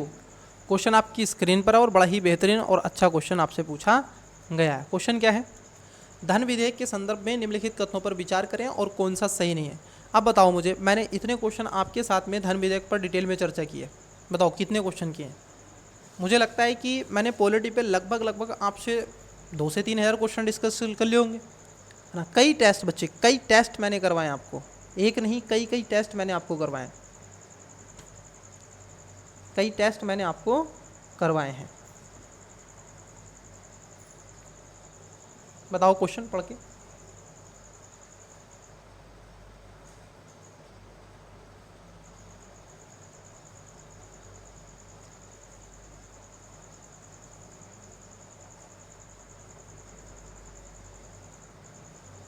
चलिए देखिए, अब ये पूछना है सही नहीं पूछा आपसे, धन विधेयक आपको पता होगा, ठीक है, दल बदल भी आपको पता होगा। देखिए ये कह रहे हैं कि धन विधेयक, मनी बिल क्या होता है बेटा, ये मुझे बताओ। मनी बिल आर्टिकल 110, ये लास्ट टाइम भी पूछा गया था, 23 में भी क्वेश्चन आया, 24 में भी आया, यहाँ से क्वेश्चन घुमा फिरा के क्वेश्चन आता है। इसका उद्देश्य होता है यदि कोई कर ये ला रही है, हटाना है, बढ़ाना है, घटाना है, ठीक है, वो सब इससे रिलेटेड ये होता है। तो देखो क्या कहते हैं, ये कह रहे हैं किसी बिल विधेयक को धन विधेयक तब माना जाएगा जब केवल किसी कर के अधिरोपण, उन्मूलन, माफी, परिवर्तन, विनियमन से संबंधित होता है। केवल नहीं बेटा, ऐसा नहीं। धन विधेयक में भारत की संचित निधि एवं भारत की आकस्मिक निधि की समीक्षा जो अभिरक्षा से संबंधित होता है। बेटा ये भारत की संचित निधि से संबंधित होता है, जिसको किससे रखते हैं, आर्टिकल 200 किससे रखा गया है, 266, ठीक है, आर्टिकल 266।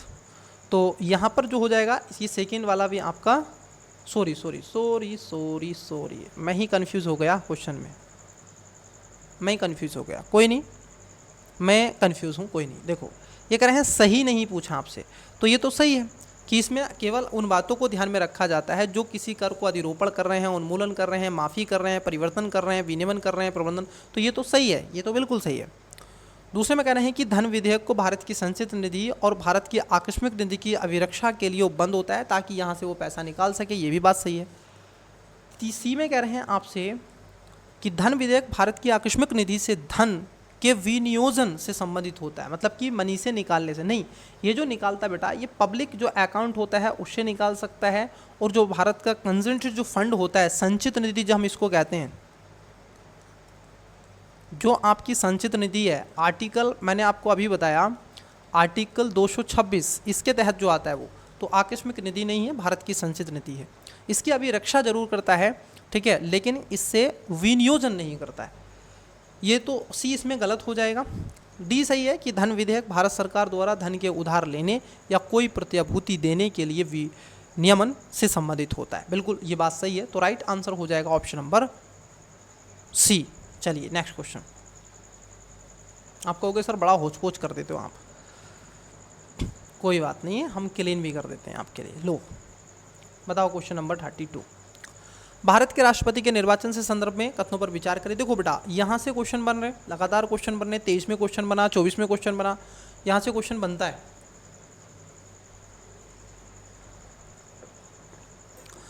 प्रेसिडेंट्स और वाइस प्रेसिडेंट्स का जो इलेक्शन होता है, निर्वाह कार्य योजना, निर्वाह आर्टिकल आपने पढ़ा होगा, आर्टिकल 54 के बारे में आपने पढ़ा होगा। मैंने बहुत डेप्थ में आपको ये चर्चाएं की हैं टेस्ट में पूरा, लेकिन मेरा ओवरव्यू क्या है इन क्लासेस के माध्यम से आपका वो अप्रोच बिल्डअप कर देना कि आपको पेपर में घबराहट नहीं हो, आप यूपीएससी का पेपर सोल्व कर रहे हैं बच्चे मेरे साथ।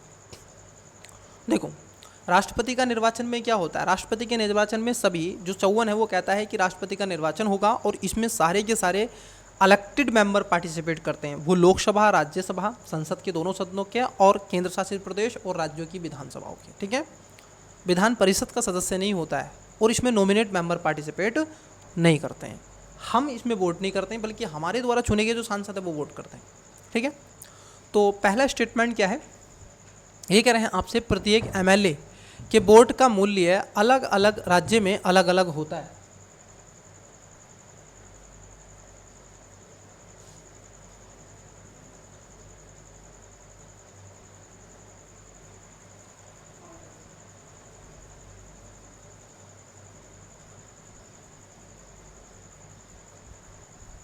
देखो प्रत्येक एमएलए के वोट का मूल्य अलग अलग राज्य में अलग अलग होता है।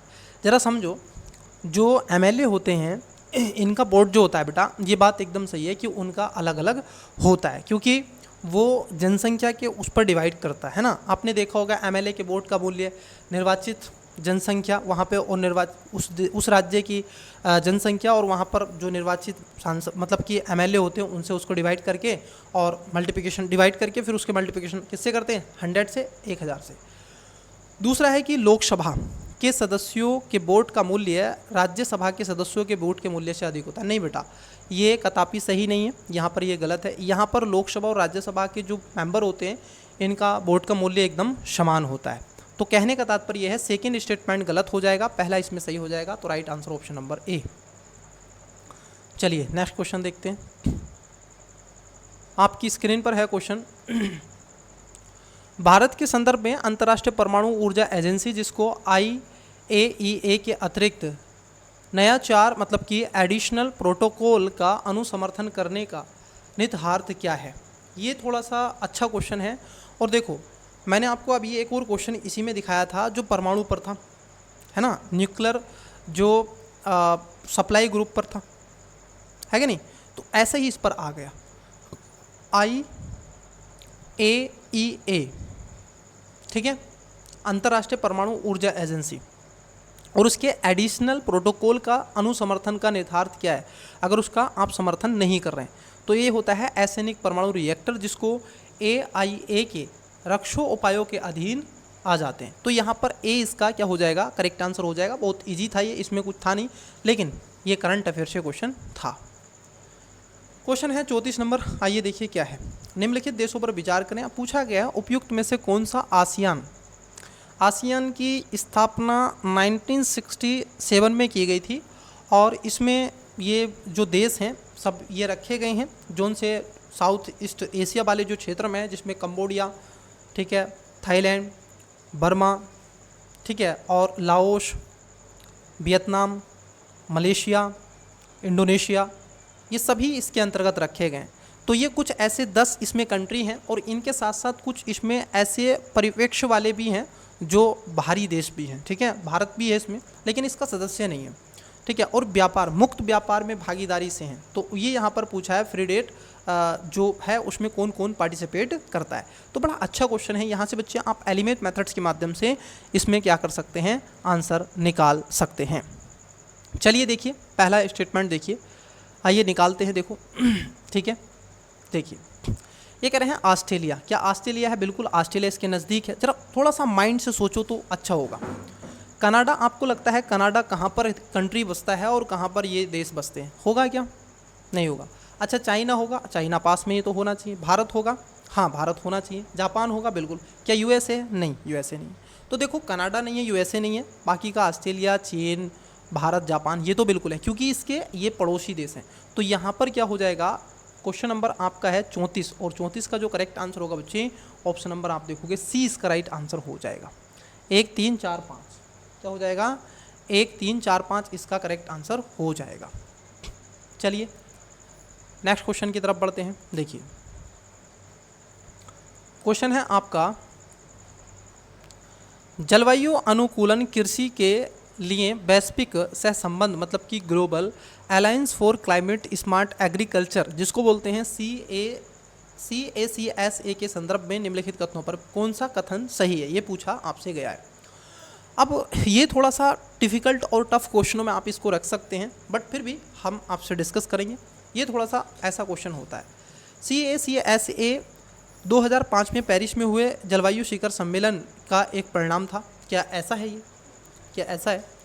CA जो जलवायु अनुकूलन कृषि वैश्विक जो अनुसंबंध है, कोई ऐसा नहीं है, बहुत इजी है ये भी। लेकिन उस समय अगर आप तो आपके हैं ना, अब 18 की थोड़ा ही नहीं है, आप तो सब 23 के, आपने 22 से स्टार्ट किया होगा, किसी ने 23 से स्टार्ट किया होगा, किसी ने 24 से स्टार्ट किया होगा, आप तो सब उस बैच के स्टूडेंट्स हैं। GACSA के सदस्य का कोई बंधनकारी, जो आप देखोगे बंधनकारी दायित्व उत्पन्न नहीं होता। हाँ, यहाँ पर कोई ऐसा नहीं है कि बाध्यकारी कोई दायित्व उत्पन्न हो, ये बात सही है। GACSA के निर्माण में भारत की साधक भूमिका थी, नहीं, भारत की कोई इसमें साधक भूमिका एकदम से स्पेसिफिक नहीं थी, लेकिन भारत ने इसमें पार्टिसिपेट किया था। अब देखो तीसरा एकदम गलत है, जहाँ 3 है उसको कट कर दो, आंसर आ जाएगा ऑप्शन नंबर बी। चलिए नेक्स्ट, ये देख रहे हो आप, बड़ा क्वेश्चन है, अच्छे क्वेश्चन है। अब ये वो क्वेश्चन है जो स्टूडेंट समझेगा वही इन क्वेश्चनों का आंसर दे सकता है। निम्नलिखित में से कौन से भारत सरकार का यह के डिजिटल इंडिया योजना का यह के उद्देश्य है? डिजिटल इंडिया ये चल भी रहा है, भारत स्कीम, ये डिजिटल इंडिया चल रहा है कंटिन्यूसली। पहला, भारत की अपनी इंटरनेट कंपनियों का गठन जैसे चीन ने किया। देखो इसका ये तो कदापि मूलभूत उद्देश्य नहीं है कि हम ऐसा करें, ठीक है, तो ये तो गलत है। यह एक नीति ढांचे की स्थापना जिससे बड़े आंकड़े एकत्रित करने वाली समुद्र पारीय बहुराष्ट्रीय कंपनियों को प्रोत्साहित किया जा सके कि वे हमारी राष्ट्रीय भौगोलिक सीमाओं के अंदर अपने बड़े डेटा को केंद्रित स्थापित करें। ऐसा ना हो कि मॉरिशस में खोल के बैठे, इंडोनेशिया में, मलेशिया में, वियतनाम में, या फिर अब दुबई में खोल के बैठे, यूएई में, और पता चला कि काम यहाँ पे कर रहे हैं कंपनी, वहाँ पर उन्होंने ऑफिस खोल के रखा। वो ऑफिस यहीं पर होना चाहिए। बिल्कुल, ये बात एकदम सही है। हमारे अनेक गाँवों को इंटरनेट से जोड़ना तथा हमारे बहुत से विद्यालयों, सार्वजनिक स्थलों एवं प्रमुख पर्यटकों वाईफाई लाना है। नहीं बेटा, ये इसके तहत नहीं था डिजिटल इंडिया पहल का। हाँ, हालांकि इसको हिस्सा हम कह सकते हैं, लेकिन उस समय नहीं। इसको लेकर के अभी कई ऐसी, जो कोविड के बाद में सरकार ने इस पर बहुत ज़्यादा एक्टिवेशन किया है। तो आप देखोगे यहाँ पर तीसरा भी गलत है, पहला भी गलत है, दूसरा सही है, तीसरा गलत है बेटा, ठीक है। तीसरा जो स्टेटमेंट है ये आपका गलत, सॉरी पप्पू सॉरी। देखो बेटा, ये जो दूसरा स्टेटमेंट है ना, यहाँ पर दूसरा स्टेटमेंट गलत है कि बहुराष्ट्रीय कंपनियों को प्रोत्साहित किया जा सके। नहीं, जो राष्ट्रीय कंपनी हैं उनको कि वे हमारी राष्ट्रीय भौगोलिक सीमा के अंदर अपने बड़े डेटा केंद्रों की स्थापना करें। ये बात तो कही गई थी, लेकिन ऐसा नहीं है, वो कर भी सकती है, नहीं भी कर सकती। अगर ऐसा होता तो सब करती। आईफोन आज आपके यहाँ पर चल रहा है, लेकिन डाटा अमेरिका में स्टोर है। आपको लगता है कि आईफोन का सारा डाटा भारत में है? नहीं ना। पेगासस का क्यों, जो आप देखोगे पार्लियामेंट में मुद्दा उठाया जाता है लगातार कंटिन्यूसली। तो ये जो सेकंड स्टेटमेंट है ये गलत है बेटा। थर्ड वाला सही है कि इसका उद्देश्य ही ये था कि वाईफाई लगवाना, ठीक है, और गाँव तक आप देखोगे इंटरनेट को पहुँचाना, ये बात सही है। तो बी इसका राइट आंसर हो जाएगा। चलिए नेक्स्ट क्वेश्चन देखिएगा। क्वेश्चन है आपका, निम्नलिखित युग्मों पर विचार कीजिए। कभी कभी समाचारों में उल्लेखित आपको शहर और देश हैं। अब देखो यहाँ पर भी क्या है, आपको एलिमेट मेथड लगाएं तो बेटर। जैसे अपेलो जो है ये सीरिया में मिलता है, लेकिन जो आपके किरकुकू ये कह रहे हैं कि यमन में मिलता है। नहीं, किरकुकू यमन में नहीं मिलता है। फिर कह रहे हैं जो आपके मोसेलू हैं, मोशेलू ये फिलिस्तान में। नहीं बेटा, जो आपका मज़ार ए शरीफ है ये अफगानिस्तान का ही है और ये चर्चाओं में भी रहा था, ठीक है। तो 1 और 4 हैं, बाकी के 2 और 3 इसमें गलत हो जाएंगे। तो ऐसा क्वेश्चन देखो, ये क्वेश्चन टफ क्वेश्चन है। आप इसको कहेंगे कि ये क्वेश्चन एक कठिन क्वेश्चनों में आप इसको रख सकते हैं, ठीक है। चलिए, तो एक कठिन क्वेश्चनों में ये क्वेश्चन है आपका। हाँ, ये क्वेश्चन इजी है, तो इसका आंसर आप दें कमेंट्स में। क्वेश्चन नंबर 38 का, भारतीय शासन अधिनियम 1935 के द्वारा स्थापित संघ में अपशिष्ट शक्तियाँ किसे दी गई थी? अपशिष्ट जो शक्तियाँ थी वो किसको ट्रांसफ़र कर दी गई थी? प्रांतों को दे दी थी, या संघ को दे दी थी, या फिर वो गवर्नर जनरल के पास थी? तो इसका आंसर दो, बहुत इजी सा क्वेश्चन है। मैं कहूँगा आपको 1919, 1909, 1935, ये तीनों एक बार अच्छे से देख लें, और उसके साथ साथ बस इन तीनों को आप अगर अच्छे से देख लेंगे फिर भी काम चल जाएगा इसमें, क्योंकि यहीं से क्वेश्चन ज़्यादातर बनते हैं। चलिए नेक्स्ट, निम्नलिखित कथनों पर विचार कीजिए। यहाँ पर पूछा गया आपसे कि विधानसभा का की अध्यक्ष, जरा समझना, बहुत अच्छा क्वेश्चन है ये, आपके ओवरऑल थॉट्स पर क्वेश्चन है, आपके दिमाग पर, ठीक है। आप कलेक्टर बनने वाले हो तो आपको देखो क्या अप्रोच के साथ में इसको टैकल करना है। विधानसभा का की अध्यक्ष यदि विधानसभा का की सदस्य नहीं रहता है, रहती हैं, तो अपने पद का रिक्त कर देगा या देगी। बिल्कुल, अब भाई आप उस पद पे है ही नहीं तो आपको रिक्ति तो करनी पड़ेगी, बात तो सही है। जब कभी विधानसभा का विघटन किया जाता है तो अध्यक्ष अपने पद को तुरंत रिक्त कर देता है। देखो शब्द का उच्चारण, तुरंत रिक्त कर देता है। बेटा ऐसा नहीं होता है, वो तब तक उस पद पर बना रहेगा जब तक कि दूसरा व्यक्ति आ नहीं जाएगा, दूसरा निर्वाचित होकर के सदस्य आ नहीं जाएगा। तो यहाँ पर सेकेंड स्टेटमेंट गलत है, बाकी का पहला स्टेटमेंट आपका सही है, तो ए इसका करेक्ट आंसर हो जाएगा। देखिए क्वेश्चन 40 नंबर का क्वेश्चन, अभी तो हाफ क्लास भी नहीं हुई है।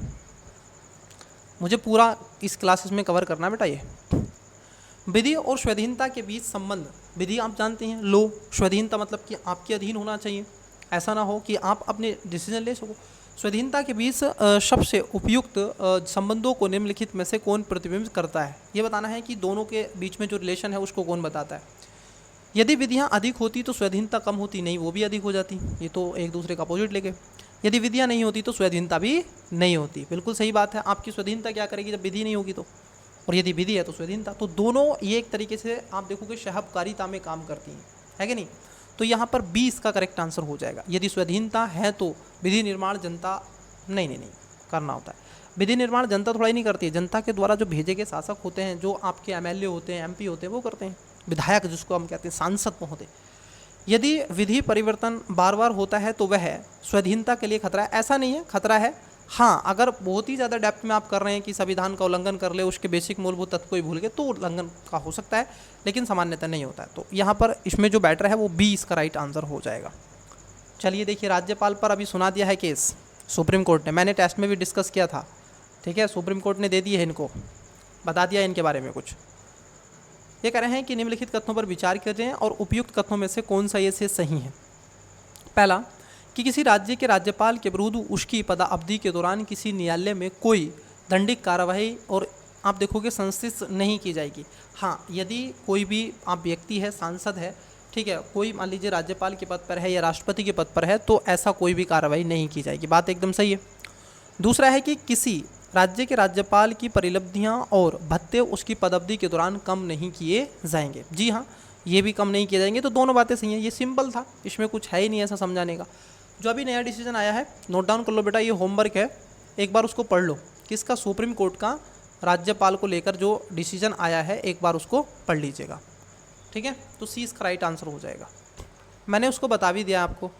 चलिए देखिए, बानी ठाणी आपसे पूछ लिया, राजस्थान की ये शैली, आर्ट एंड कल्चर से।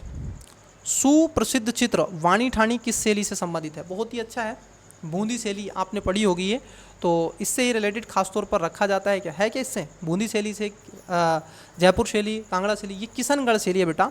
कौन सी शैली है? किशनगढ़ शैली, राजस्थान की ये भी। नेक्स्ट क्वेश्चन है 43।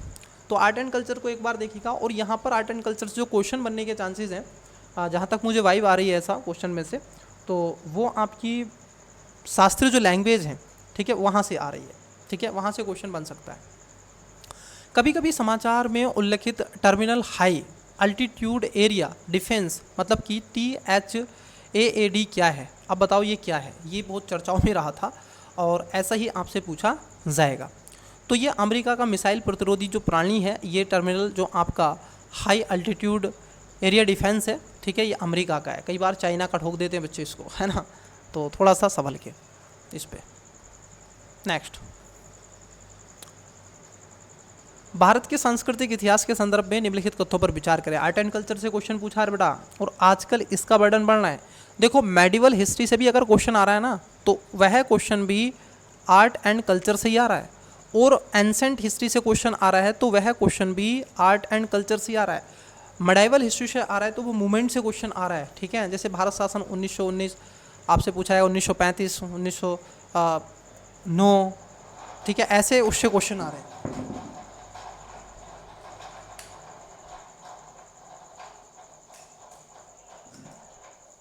इस तरीके से क्वेश्चन वहाँ से आपसे पूछे जा रहे हैं। तो देखो, जो क्वेश्चन जो आपसे पूछा गया है, ये आपका सांस्कृतिक इतिहास के बारे में क्वेश्चन है बेटा। तो बताओ इसके बारे में। देखो, यहाँ पर कह रहे हैं कि त्यागराज की अधिकांश जो कृतियाँ भगवान कृष्ण की संस्तुति के भक्ति गीत हैं। किसके? किसके? त्यागराज। देखो, यहाँ पर कहा गया है अधिकांश, एक शब्द को जरा समझना, अधिकांश जो कृतियाँ हैं वो भगवान कृष्ण, तो ऐसा नहीं है बेटा, ये तो गलत है, ये तो गलत है। दूसरे में कह रहे हैं कि त्यागराज ने अनेक नए रागों का सर्जन किया था। हाँ, इन्होंने कई ऐसे रागों को आप देखोगे सर्जित किया था, इसमें कोई दुराग्रह बिल्कुल ही नहीं।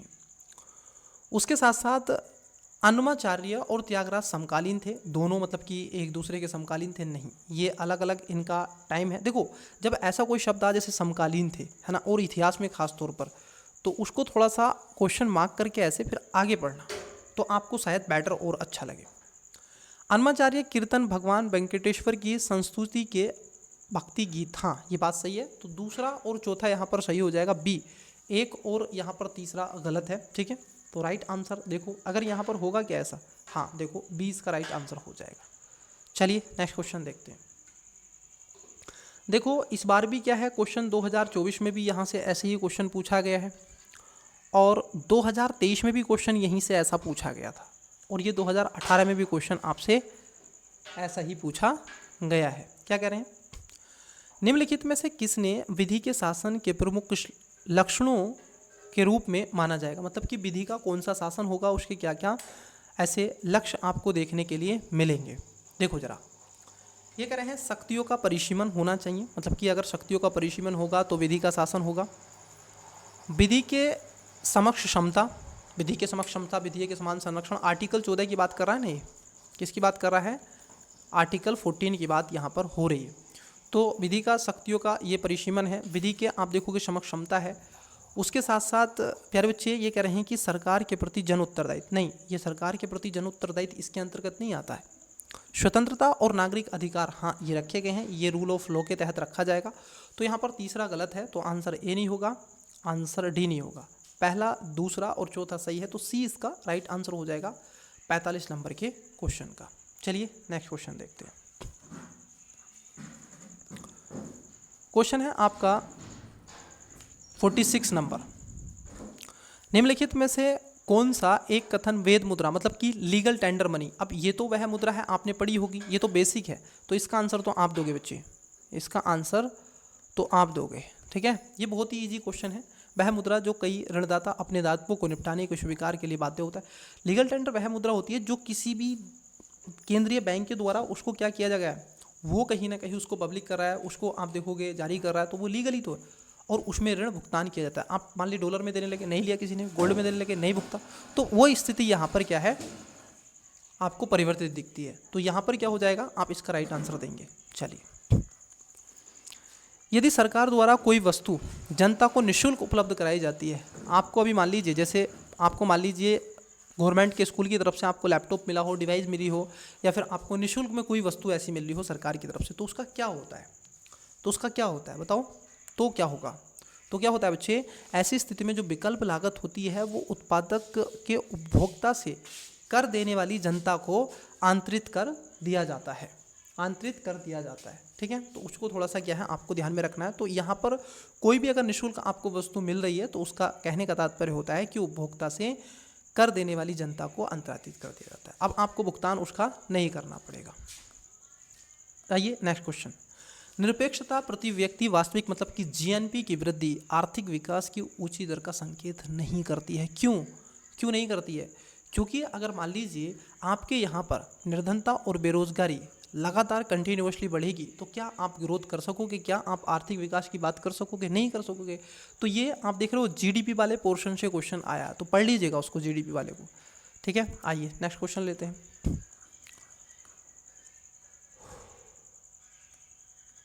निम्नलिखित कथनों पर विचार कीजिए। एक संकल्पना के रूप में मानव पूंजी निर्माण की बेहतर व्याख्या उस प्रक्रिया के रूप में की जाती है जिसके द्वारा, अब देखो जो ह्यूमन कैपिटल है उसको क्या कहते हैं बच्चे, ठीक है, उस पर पूछा है। किसी देश के व्यक्ति अधिक पूंजी का मतलब कि संचय कर पाते हैं। हाँ, स्किल अगर उनकी ठीक होगी तो वो बिल्कुल ऐसा करेंगे क्या, बोलो नहीं बेटा, ये ऐसा नहीं है। मानव पूंजी का मतलब ये नहीं है कि पूंजी का अधिक संचय होगा, पहला गलत है। देश के लोगों का ज्ञान कौशल स्तरों की क्षमताओं में वृद्धि हो पाती है। हाँ भाई, आप पढ़ोगे लिखोगे तो बिल्कुल ये बात सही है, इससे स्किल तो बढ़ेगा। गोचर धन का संचय, देखो गोचर जो धन होता है बेटा ये दृश्य होता है, इसको दृश्य बोलते हैं, जो दिखता है। आप में निर्माण हो गया, मैंने मान लीजिए इतना एजुकेशन पढ़ लिया, मेरा ग्रोथ माइंड बहुत कर गया, क्या सामने वाला व्यक्ति मुझे जज कर सकता है, क्या एसिड बता सकता है, नो। तो यहाँ पर आप देखोगे अगोचर धन का संचय होता है बच्चे, गोचर का नहीं होता। तीसरा गलत है, ठीक है, और पहला गलत है। तो राइट आंसर क्या है, 2 और 4, तो इसमें सी राइट आंसर हो जाएगा। चलिए आइए देखिए, आज की क्लास का हम लास्ट क्वेश्चन ले रहे हैं। मैं इसकी क्लास आपको जल्दी प्रोवाइड करवाऊंगा, ठीक है, कोशिश करूंगा कि आज ही मिल जाए शाम तक, लेकिन फिर भी क्योंकि थोड़ा सा टेक्निकल इशू हो गया है, मुझे ऐसा लग रहा है, ठीक है। चलिए देखिए, उच्च बचत वाली, कोशिश करूंगा कि अभी आपको क्लास मिल जाए शाम को। उच्च बचत वाली अर्थव्यवस्था होते हुए भी किस कारण पूंजी निर्माण महत्वपूर्ण उत्पादन वृद्धि में परिणाम नहीं हो पाता है। अब देखो ऐसा क्यों होता है, क्योंकि यदि आपके यहाँ पर उच्च पूंजी उत्पादकता अनुपात अगर अधिक हो जाएगा तो उसकी स्थिति में ये होगा कि जो पूंजी निर्माण होगा वो बहुत कम देखने के लिए आपको मिलेगा। तो डी इसका राइट आंसर हो जाएगा। लास्ट क्वेश्चन आपके लिए छोड़ के चलते हैं। क्वेश्चन नंबर जो आपका 51 है, इसका राइट आंसर आपको क्या करना है, कमेंट्स करना है। ठीक है, मिलते हैं इसके पार्ट नंबर 2 पर, जल्दी ही मिलूंगा। ठीक है, कोशिश करूंगा कि आज ही आपको क्लास प्रोवाइड करवा दें। तो आज के लिए इतना ही, रिवीजन करते हैं। आपको वीडियो कैसा लगा कमेंट्स में ज़रूर बताइएगा, शेयर कीजिएगा, लाइक कीजिएगा और जो क्वेश्चन पूछे गए हैं उनको ज़रूर बताइएगा। Best of luck, bye.